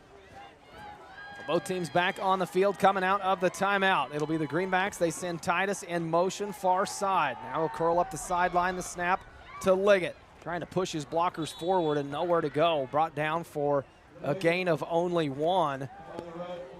And I believe that play will take us to the end of the 3rd quarter as the clock ticks down. It does. So after 3 complete quarters of play, Greenbacks 35, Indians 0 here in Clearwater, Kansas. We'll have fourth quarter action coming up when we come back here on Thunder Country.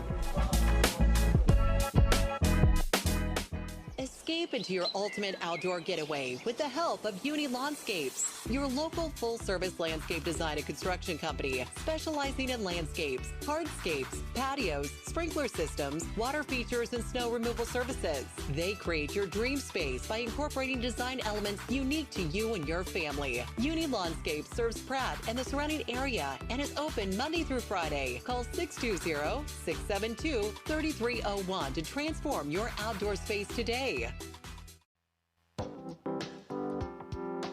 Plan a trip to Pratt this fall.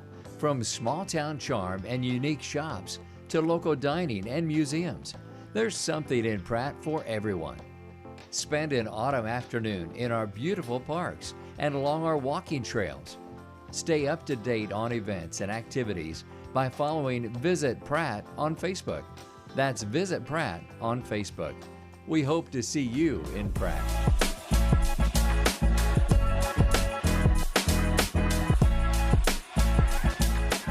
Welcome back. Fourth quarter action here in Clearwater, Kansas. 35-0. Greenbacks on top, and they'll take over after forcing the Indians to punt the ball away. Picked up a few on the first down play. Now looking at a 2nd and 9. Snap to Liggett. Greenbacks going right to left, and Liggett once again not able to get to the outside. Well defended by the Indians and brought down for a loss of 1. Now, we've said it several times, that Clearwater defense has strung our wide plays out well and flowed downhill to tackle. But Pratt's found enough big plays to Yeah, we're going to stay need ahead. one here to keep this drive alive as they're faced with a 3rd and 9. Ball spotted on their own 25-yard line. Or coming back into the huddle after getting the play. Seen it multiple times on these 3rd downs. We try to get Arlie Morrell in a 1-to-1. Now Roop will come split out near side. Liggett in motion. That little pop pass to Liggett takes it in front of Poor, trying to cut it back across the 30 and brought down. It'll be a 4th down coming up for the Greenbacks. Gonna spot that at the 32, so it'll be a 4th and 3 for the Greenbacks. On the Greenback 32-yard line. 10:55 left in the ball game. I think you're going to see Pratt go for this. I mean, I think, probably deep down, Pratt's not overly pleased with how their offense has played in this game, even though they're up 35-0. Just haven't ripped off the big plays we've seen the rest of the season. So I think we're going to see us try to convert this 4th down. They do. They come out of the huddle. And a lot of movement up front. Was it the Greenbacks or the Indians that moved first? Looking like it will go against the Greenbacks, and a false start. Boy, 2nd time tonight we've seen the Greenbacks with a 4th and 1 or a 3rd and 1 trying to catch the Indians off guard, and it's the Greenbacks that move first. Backs them up. Now that decision making from Coach Holting vastly different than 4th and 2. Which is tough because we had Clearwater jumping off sides to convert the 1st down there. So the Greenbacks bring the punt unit out on the field after that false start. Back deep to return, it'll be Sanchez and Whitney for the Indians. Morrell steps back to his own 12-yard line to receive the punt. Morrell awaiting the snap. Now signaling ready and gets it, and a punt away from Morrell. A good punt. Whitney will call for a fair catch at the 32 and bring it in safely. So Morrell able to flip the field, but not a possession that, like you said, if you're Coach Holting, that's one you want to see your team convert. Sometimes you get in these sloppy games. I know it's a 35-0 ball game, yeah. but it's one of those games that it just really tests you, makes you mentally really have to lock in, and that was one of those plays that if you're Coach Holting, you're thinking, all right, get a 1st down. Let's get a 1st Give down. our offense a chance to show some stuff. And the Greenbacks not able to do it, so they lead at 35-0. The Indians take over at the 34-yard line. Fino the give up the middle. On the carry for the Indians is Wells, and he'll fight forward for a hard-fought 7 yards.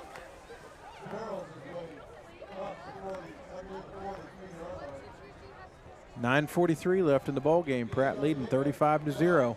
2nd and 2 for the Indians after that 8-yard pickup from Wells.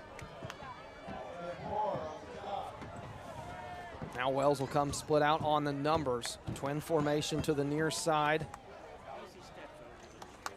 Going to give up the middle, trying to get the first down on the ground. It'll be close. Far side official looks like right on it. He has him spotted for it. First down. They will move the chains. So they clear out the backfield with Wells. Still not sure why there's no running clock with the 35-0 score. Are we sure there's a running clock in district play? No. So 9:08. Clock will run after the first down is set. Fino in the backfield looks the wrong way. Fortunate to be able to get that ball in the hands of Wells. He was looking to his right, and Wells coming to his left for the exchange. Still picked up a couple yards. You know, that's the play there where where Clearwater a couple times has barely gotten that ball in there. That's the play they fumbled on early in the game on their own 30 that Pratt turned into a touchdown a few minutes later. Well, it just takes so many things to work. You got to be on the same page with everybody. One guy, especially that exchange, if it's the quarterback or the recipient of that exchange. Now a little trickery, the flea flicker. Wells throws it back to Fino, and an underthrown ball looking for Jared Whitney downfield. Guarded by Cameron Cox. And Fino, not much time to get that pass off. In a very underrated part of the play, both teams taking shotgun snaps here, is the snap from the center to the quarterback. And if that ball comes quickly to the quarterback's chest, I mean, you can lose a full half second in that exchange if the quarterback has to jump or go down. And it felt like early in the season Pratt was having some issues with that, but lately it feels like our snaps have been really good. Clearwater, not so good tonight. Yeah, we've said it multiple times, Kelly. It just takes you, the rhythm of a play has to flow so much in sync. And when the snap takes you just a little bit out of it. Just like that. And a penalty on the Indians here. Some confusion and some miscommunication on the offensive side of things. It'll be a false start. We'll back them up 5 yards. Yeah, on that play, the Clearwater offense was going before the snap got there. It's been a little delay in that snap, and it was really delayed there. 8:20 left in the ball game. That'll back the Indians up past the initial line of scrimmage. It'll bring up 3rd and a long 12.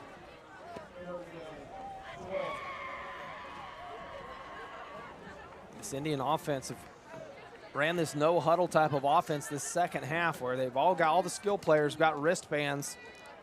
They get the play called in, checking the wristbands in a quad formation here. Fino alone in the backfield trying to step through, throws, and his arm's hit. Picked off by Gatlin. He'll get across the 30. Chasing, not going to catch him. Touchdown, Luke Gatlin. 3rd defensive touchdown of the night. The 2nd pick six and the 3rd defensive touchdown from this Greenback defense. Well, a game where the offenses maybe have not shined quite as much. The defense has came through for the Greenbacks. Now that was one where the Pratt High rush got in the backfield and hit the arm going forward, and the ball kind of popped up, and Gatlin standing right in his drop zone at linebacker. 47-yard interception return. And if you're the Indians there, that's one. Once you see it batted, you just are hoping that ball hits the turf, but it stayed in the air long enough that Gatlin had time to get underneath it, and then it was off to the races. Tebow on for the extra point and puts it through the uprights, makes it 42-0, 8:10 to play here in the 4th quarter. We'll be back with more Greenback football when we return. At Buckland Tractor and Implement, we know that teamwork and dedication are the keys to success, both on the field and in the field. Just like the Pratt Greenbacks, we strive for excellence in everything we do. Whether it's top-of-the-line John Deere equipment or exceptional customer service, we are here to support our community. From tractors to combines and everything in between, BTI has the tools you need to get the job done right. BTI is proud to be a part of this community and to support our local football team. Together, we're stronger. Visit BTI and see how we can help you achieve your goals. Are you a sports fan looking for a great place to grab a bite to eat? Look no further than Legends Cafe, located in Pratt, Kansas, on Highway 54. Legends is open 6 days a week and serves up mouth-watering burgers, fresh salads, hearty sandwiches, and much more. And don't forget about their daily specials. Legends is proud to support Greenback sports and all the local teams. So whether you're celebrating a big win or just need to refuel after the game, Legends has you covered. Come on down to Legends, and we'll take care of the rest. Welcome back, 42-0 your score on a night where the Greenback defense has come to play. The third defensive touchdown for this Greenback defense. That one, a pick six from Gatlin. Picked up on the 15 across the 25 on the kick return is Sanchez, and he'll be brought down near the 26-yard line. That is the storyline of the night for me, Kelly. This Greenback defense has held this Indian offense to under 100 yards, only a couple first downs on the night, and have produced 3 touchdowns to this point. 3 touchdowns, 2 pick sixes, and a scoop and score. And one of the turnovers we forced inside the Clearwater 30 was turned into points. So really, in a way, 4 of the 6 touchdowns have been at the heels of the defense. This Indian offense, who has tried to get something going all night, will start it up here. The Greenbacks now with their second unit of defense out. Haven't seen them play a lot, but with a 42-0 score, you've got that 21-point margin that comes into play if there's any type of tiebreaker. You've got that well covered, in fact doubled here at this point.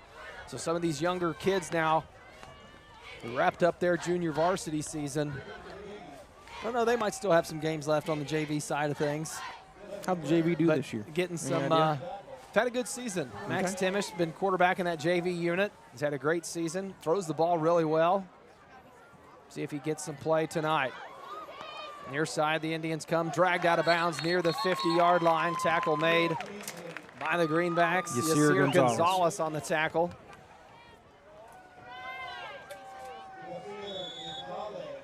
And that will be enough for a first down for the Indians.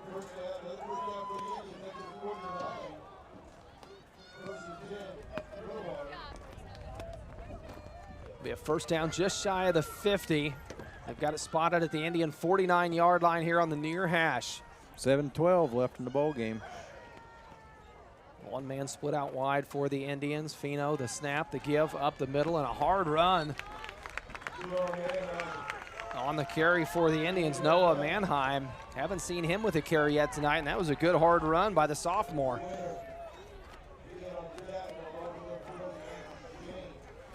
Matthew James in on the tackle for the Greenbacks.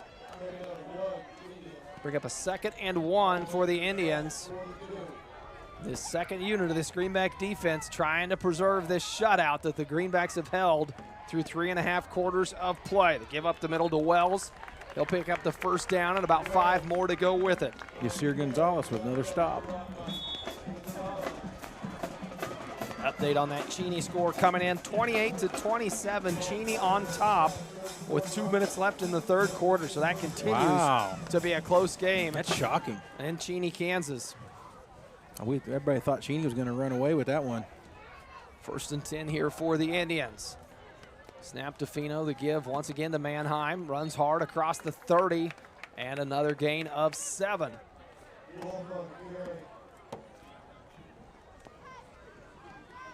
Once again, Matthew James in on the tackle. James, a 5'7", 138-pound sophomore.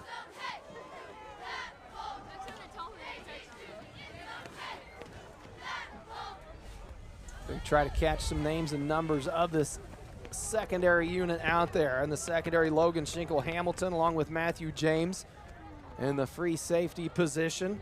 Got Vince Vanderviber on the far side. Catch the snap here from the Indians. Wells trying to work his way with the power up the middle. He's brought down by Kobe Hughes. One of those anchoring down this defensive line. Along with the defensive line, Dustin Winter.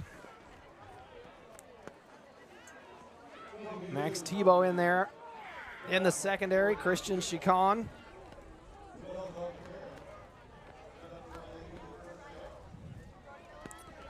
Clock ticks down to 5:12 left in the ball game. Pratt leading this one 42-0. 1st and 10 here for the Indians after the pickup. Fino, the snap, the give to Mannheim. Goes left side, still on his feet, dragging a few Greenbacks across the 10. And Greenbacks thought that ball came out at the end. They're going to signal first down for the Indians inside the 10-yard line. I realize it's a different defensive front out there, but Mannheim runs the ball about as hard as anybody on Clearwater's team. He's picked up some positive yards and has moved the chains more than we've seen tonight. And he hasn't been in early, has he? No. So the Indians with an opportunity to put their first points on the board here inside the Greenback 10, 1st and goal to go at the 8-yard line. Don't get it on that try. As Wolf trying to punch it in. Comes up just short. And they'll spot it inside the 5. It'll be 2nd and goal to go from the 4-yard line.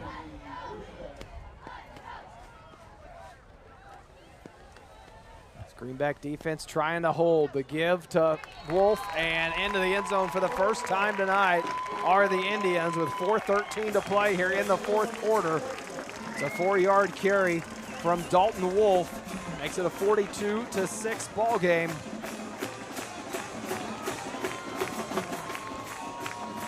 And for the first time tonight, you get to hear the band and the flags up and down the track for this Indian crowd. They've been waiting for something tonight to get them excited. And it comes with the 4 minutes to play in the ball game.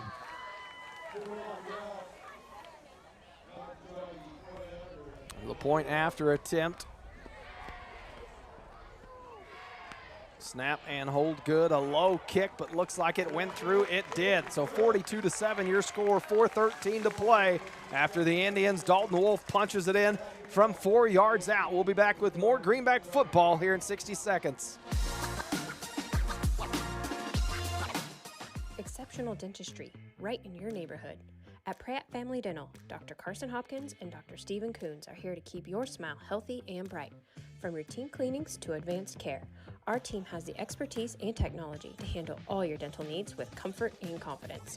Because at Pratt Family Dental, it's not just about teeth, it's about family, trust, and smiles that last a lifetime. Call today to schedule your appointment with Dr. Hopkins or Dr. Coons. Pratt Family Dental, where exceptional care meets friendly faces. This is Jeff. And Jared. At Inter-Green Services, proud supporter of the Pratt Greenbacks. Around here, we say one call fixes it all. From HVAC, plumbing, septic, electrical, and even water well service.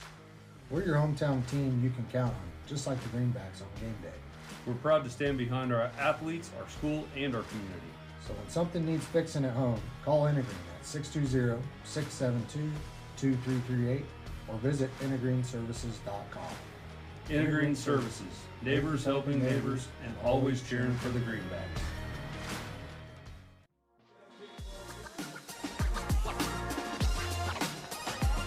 Well, welcome back. 4:13 to play here in Clearwater, Kansas. Greenbacks on top, 42-7 after the Indians pick up their first touchdown of the night. And a kick down the left sideline. Looked like Cameron Cox may have stepped out of bounds at the 28. Tried to stay on his feet and cut it back, but whistled out of bounds. So the Greenback offense will take over with 4:11 to play here in the 4th quarter. We'll see what unit. We saw the 2nd unit for defense come out in that last drive by the Indians, and it looks like the 2nd unit here on offense. 2nd unit, we will see some of these younger kids going to get some good, valuable varsity playing time here in a district matchup. It'll be Max Timish and Christian Chicon back in the backfield for the Greenbacks.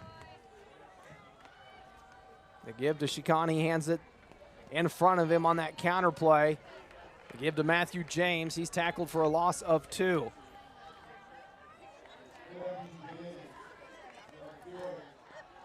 They bring up 2nd and 12. 3:52 to play.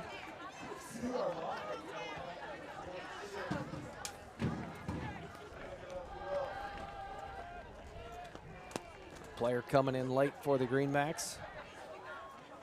Now all set, so 2nd and 12 for this Greenback offense. Once again, a backfield of Timish and Chicon.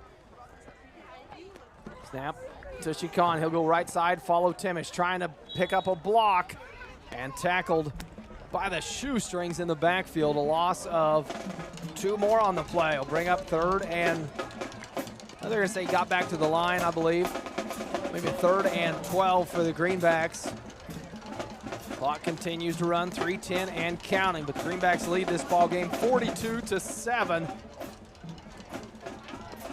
These last 3 minutes, just a mere formality at this point.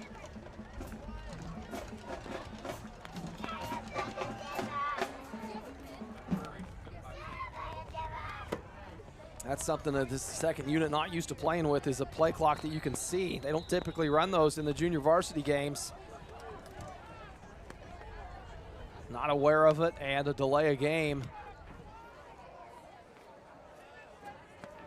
Everything runs about 80% when you start swapping out starting unit for second unit. These kids, they've ran it plenty of times in practice, plenty of times at the junior varsity level. Feels a little different Feels right a here. little bit different when you're out there on a varsity field on a Friday night. Well, and you're playing against a defensive unit that has been pretty fired up tonight and has been kind of kicked around a little bit, and they're certainly willing to stuff it on the sophomores that are in there. Timish will take the snap, rolls to his left, looking to put the ball in the air, and picked off at the 30-yard line by Sanchez. Still on his feet, makes a nice move, races up the sideline, and finally pushed out of bounds by Madden Austin. And that's exactly what you just talked about, Kelly. It's a starting defense for this Indian team that they're still hungry, and when they see a younger squad out there, they're looking to take advantage of it, and that time Julian Sanchez does. Nearly returns it for a pick six of his own after we've seen two from the Greenbacks, but pushed out just shy of the end zone. The Indians will have an opportunity to tack in their second score of the night.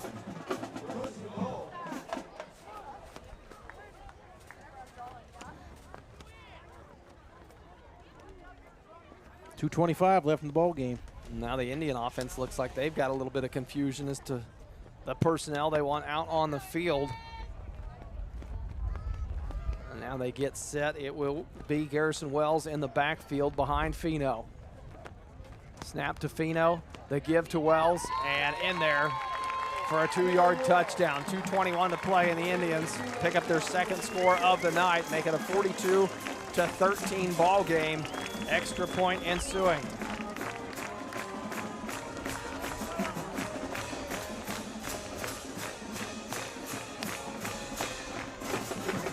Didn't catch that number last time they were out there to kick the extra point. Looks like Alex Rose,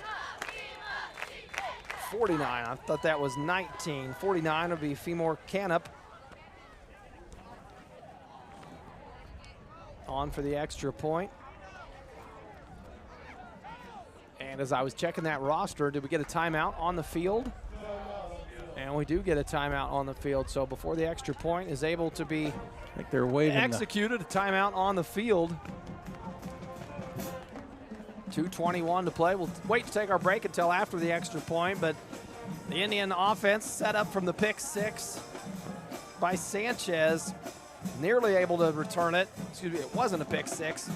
He was forced out at the 2-yard line, and then the Indian offense able to come onto the field and score their second touchdown of the night on a 2-yard touchdown from Wells.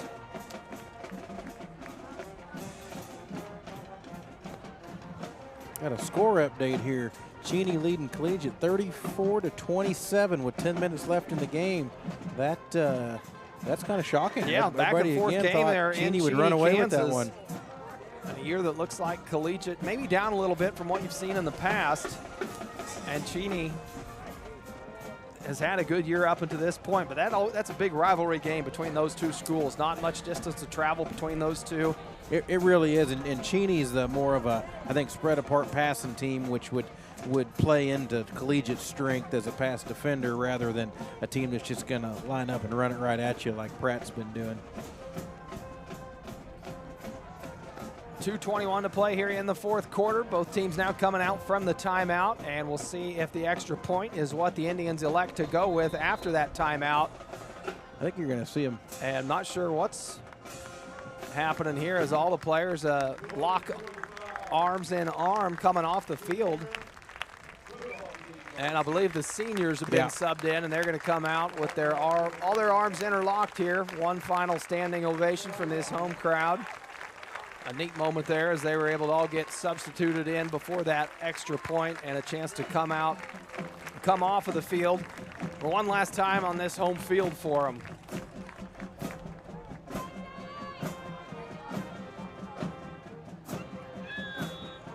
Now Canup will come back on to attempt the extra point. It'll be Emmett Oldie set to hold.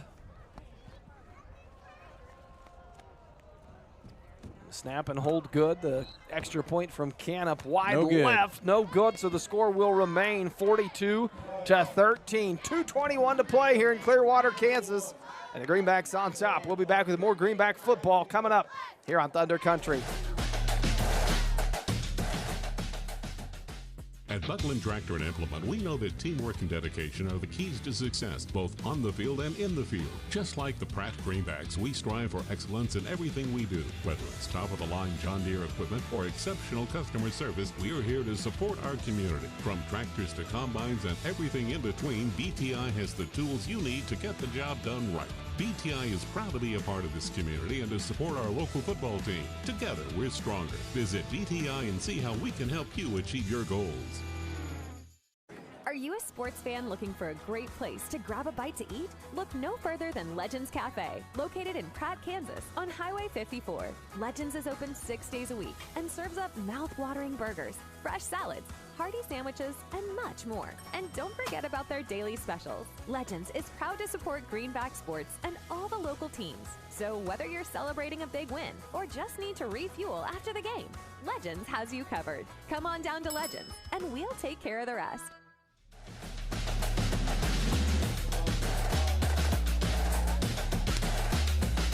Welcome back to Clearwater, Kansas. Roop diving on the kickoff. Got out of the hands of Caleb Strong, and Roop with a nice heads-up play to dive on that ball before the special teams for the Indians was able to get down on that. 2:18 on the clock, and the Greenback offense will be back out on the field after the Indians have been able to pick up a couple scores, taking advantage of this younger squad that's been out on the field for the Greenbacks in the last two possessions on both the offensive and defensive side of things. I'll see if they can string together a good, clean drive to finish off this ball game.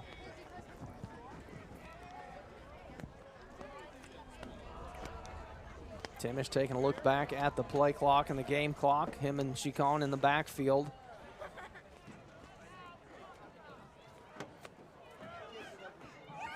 Now they get set. Snap goes to Chicon, follows Timish. Now will cut it back left, trying to get some yards up the middle. He'll pick up 4 and be brought down across the 25-yard line. Ball will be spotted at the 27.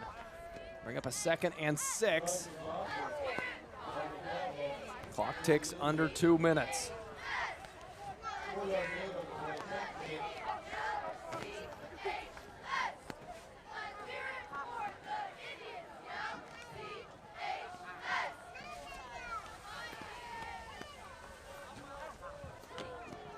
Greenbacks still likely need to run another play or two. And the snap goes to Chicon, following Timish to the right side, pulled down from behind. Landon Woods in there on the tackle for the Indians. Take us down to 1:30 left in the ball game. Pratt's going to come out of here with a 6-1 record. Yep. And that's this point in the season. You know, it's a win's a win. Yeah. And this is a big one for the Greenbacks as far as score and margin. I know there's going to be some things that Coach Holting will want to clean them up, and we'll get to all that in the post game, but you can pick up a district win in week 7, and that's always one that you just take it every time. Doesn't matter how it comes. And move on to next week. Clock now under 60 seconds. 3 on the play clock, and the Greenbacks and Coach Holting going to take a timeout. We'll take one with him. Be back with more Greenback football here in 60 seconds. Exceptional dentistry, right in your neighborhood. At Pratt Family Dental, Dr. Carson Hopkins and Dr. Stephen Coons are here to keep your smile healthy and bright. From routine cleanings to advanced care, our team has the expertise and technology to handle all your dental needs with comfort and confidence. Because at Pratt Family Dental, it's not just about teeth, it's about family, trust, and smiles that last a lifetime.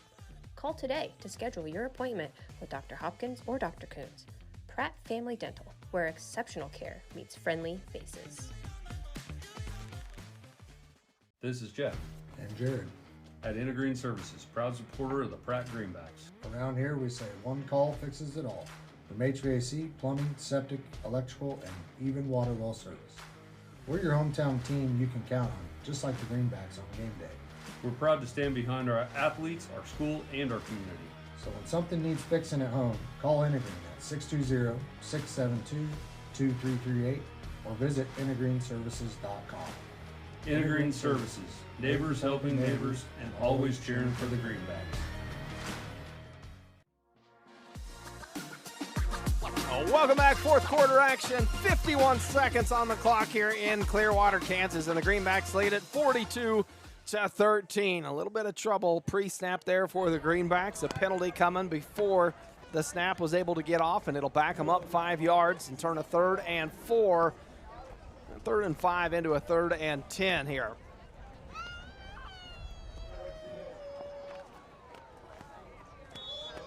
If the Greenbacks are able to pick up a first down, this ball game should be over. But it got a little bit of work to do here first. Snap to Chicon. He'll go right side, trying to bounce it out, but the defense of the Indians once again stringing it out. Tackle him in play for not any gain. 39 seconds. 4th and 10, about a 5-second difference from the play clock and the game clock. The Greenbacks going to have to get a snap off here.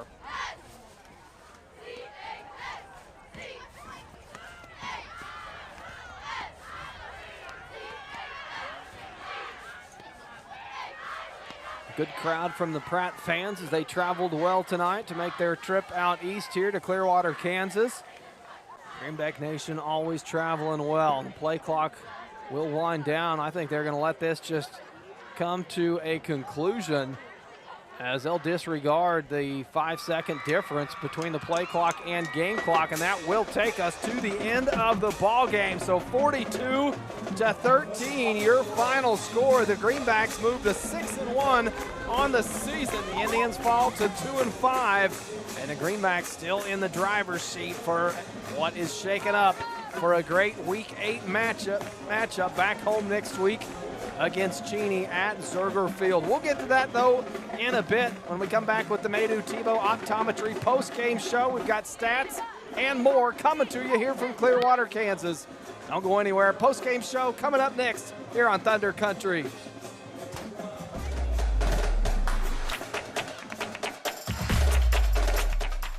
Tonight's Greenback action is brought to you by Doug Ray Chevrolet, your #1 new and #1 pre-owned dealer in all of South Central Kansas. At Doug Ray Chevrolet, we provide you with a great buying experience plus an award-winning service department, which means you can depend on us for all your automotive needs, whether it's cars, trucks, or SUVs. From the moment you walk through our doors to the time you drive off the lot, we're here to make sure you're satisfied every step of the way. We're still doing business your way right here in Pratt, Kansas. Doug Ray Chevrolet, proud to support Greenback Athletics. When it comes to your health, trust Grace Clinic and Urgent Care in Pratt, conveniently located at 920 East 1st Street. Grace Clinic proudly serves Pratt and the surrounding area. Family nurse practitioner McKaylee Kirby provides primary care, urgent care, and sports physicals, and is accepting new patients and walk-ins. Open Monday through Friday, except Tuesdays, from 8:30 to 6, and Saturdays, 9 to noon. Call 620-388-3086 today. That's Grace Clinic and Urgent Care, caring for your family close to home.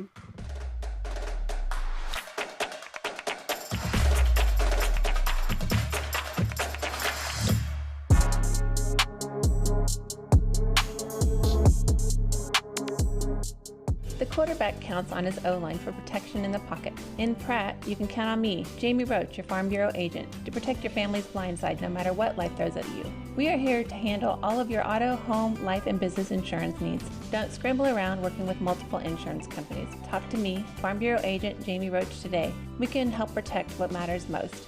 Farm Bureau Life Insurance Company, Farm Bureau Property and Casualty Insurance Company, Western Agricultural Insurance Company. Clear, comfortable vision is one of life's greatest blessings. At Maydew Tebow Optometry, Doctors Troy Maydew, Seth Tebow, and Andrew Piester are committed to helping you maintain healthy eyes and clear vision. Prevention and early intervention are the keys to your eyes, providing that clear and comfortable vision your entire life. Regular comprehensive eye examinations are essential in identifying conditions that can damage your sight. Call us at Maydew Tebow Optometry for an appointment today or visit us at maydewtebow.com.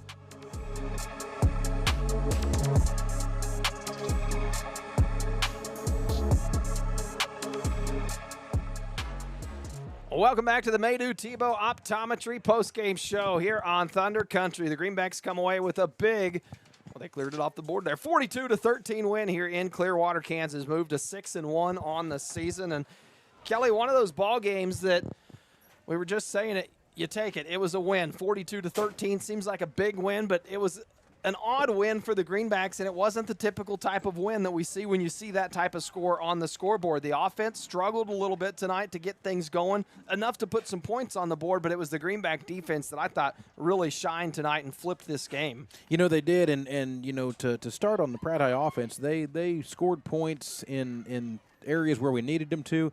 And one thing they did that sometimes gets overlooked is, you know, Pratt High's offense did not turn the ball over, to my knowledge. No. We didn't put our defense in a bad position.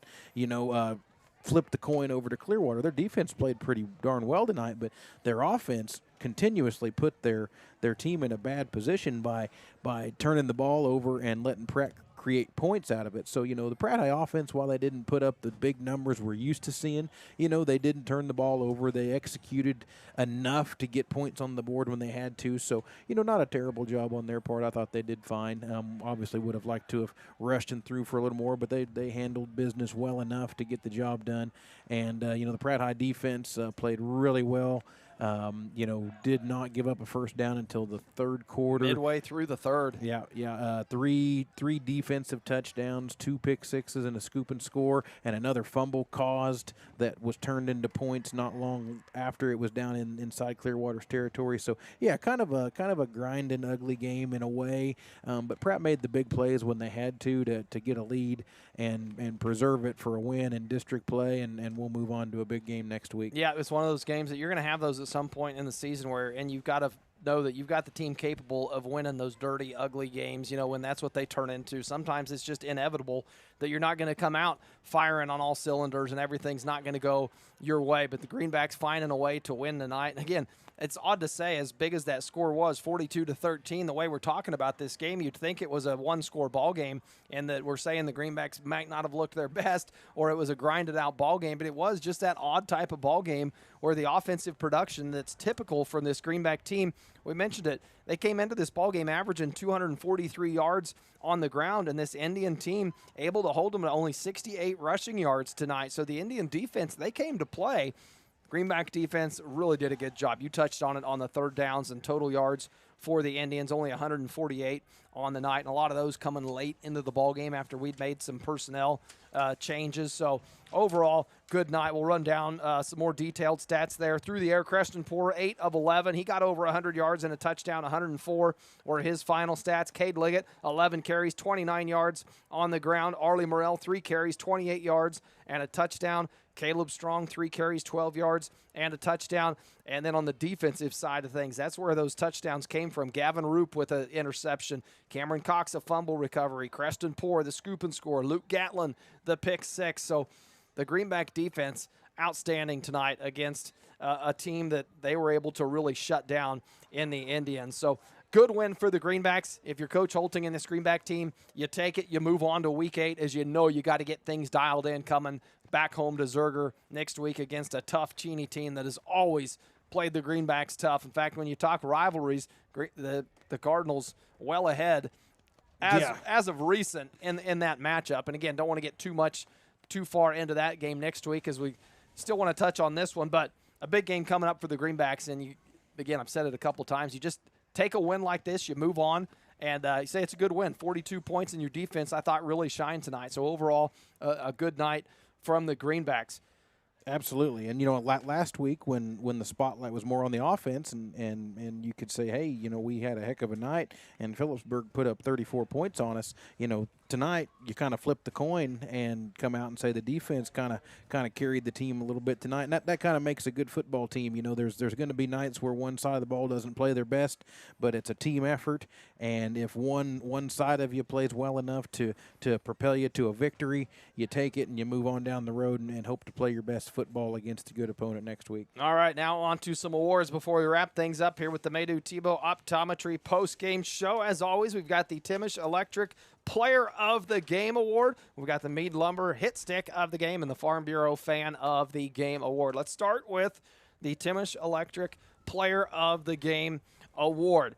This was one of those games where usually you see it on the offensive side. You got the offensive production that this Greenback team has come to be known for through 6 weeks of play. Coming to the 7th week, though, the storyline of tonight, I felt like we continually talked about this Greenback defense. And tonight, one of those nights that the Timish Electric player of the game, it's going to the defense as a whole. Too tough to single out which one of those defenders stood out for the Greenbacks. Again, you had Gatlin, Cameron Cox, Creston Poore, all making big plays. Gavin Roop turning defensive plays into points for the Greenbacks. So tonight, the Timish Electric Player of the Game award goes to the defensive unit of the Greenbacks. I thought they had an outstanding game. On a night where you're kind of pointing to some things you might want to correct offensively, the defense really tipped their cap to them tonight. Great night for the Greenback defense. Moving on to the Mead Lumber hit stick. I had one written down tonight, and again, these are always so much easier to go back when you've got film to go back and look on, but Arlie Morrell had one on a ball that was, he rushed behind. Fino dropped back to pass, never saw Morrell coming from the backside pressure, and Morrell just laid a hit on Fino from the backside, coming from that defensive end position. So the Mead Lumber hit stick of the night goes to Arlie Morrell. I'm sure that Bash had one on a kickoff, as every time I've handed it to somebody other than Sebastian Beach, Coach Holting quickly lets me know in our coaches show midweek that, oh, you didn't see that one that Bash had on a kickoff. I said, we just need a Bash cam to watch him every time on a kickoff. So Bash, I apologize, didn't catch you if you had one on kickoff, but Arlie Morrell takes home the Mead Lumber hit stick tonight. Now, fan of the game, the Farm Bureau fan of the game tonight. If you tuned into the Eastus Media YouTube broadcast, that camera work was being done by Crosby Eastus. So appreciate Crosby up there working, providing you the live stream tonight. And the Farm Bureau fan of the game, he was hoping he was getting that. He was tossing it in my ear. Dad, little lobbying. Dad, yeah, that did a little bit of lobbying, and rightfully so. He did a great job up there providing the live stream. If you were watching it, he did a good job. So Crosby Eastus, the Farm Bureau fan of the game, for his great coverage here in Clearwater, Kansas. Next week, back home at Zerger Field. It'll be a great Week 8 matchup against the Cardinals of Cheney, who, depending on how this game comes out tonight between Cheney and Collegiate, likely will be for the 1 seed in our district, and postseason implications on that ball game. So going to keep some eye on some scores the rest of this evening to see how those play out.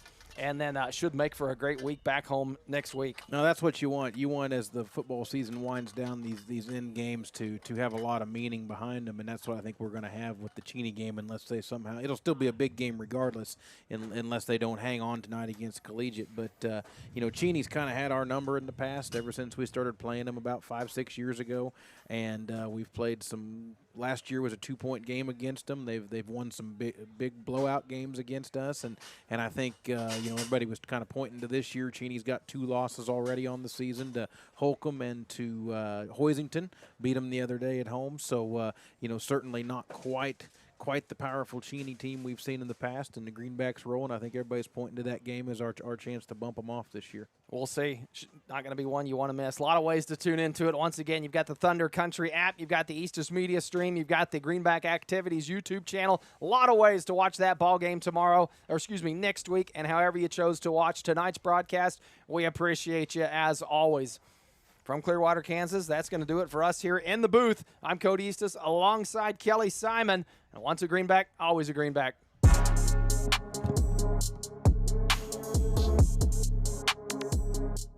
The quarterback counts on his O-line for protection in the pocket. In Pratt, you can count on me, Jamie Roach, your Farm Bureau agent, to protect your family's blind side no matter what life throws at you. We are here to handle all of your auto, home, life, and business insurance needs. Don't scramble around working with multiple insurance companies. Talk to me, Farm Bureau agent Jamie Roach, today. We can help protect what matters most. Farm Bureau Life Insurance Company, Farm Bureau Property and Casualty Insurance Company, Western Agricultural Insurance Company. Clear, comfortable vision is one of life's greatest blessings. At Maydew Tebow Optometry, Doctors Troy Maydew, Seth Tebow, and Andrew Piester are committed to helping you maintain healthy eyes and clear vision. Prevention and early intervention are the keys to your eyes, providing that clear and comfortable vision your entire life. Regular comprehensive eye examinations are essential in identifying conditions that can damage your sight. Call us at Maydew Tebow Optometry for an appointment today, or visit us at maydewtebow.com.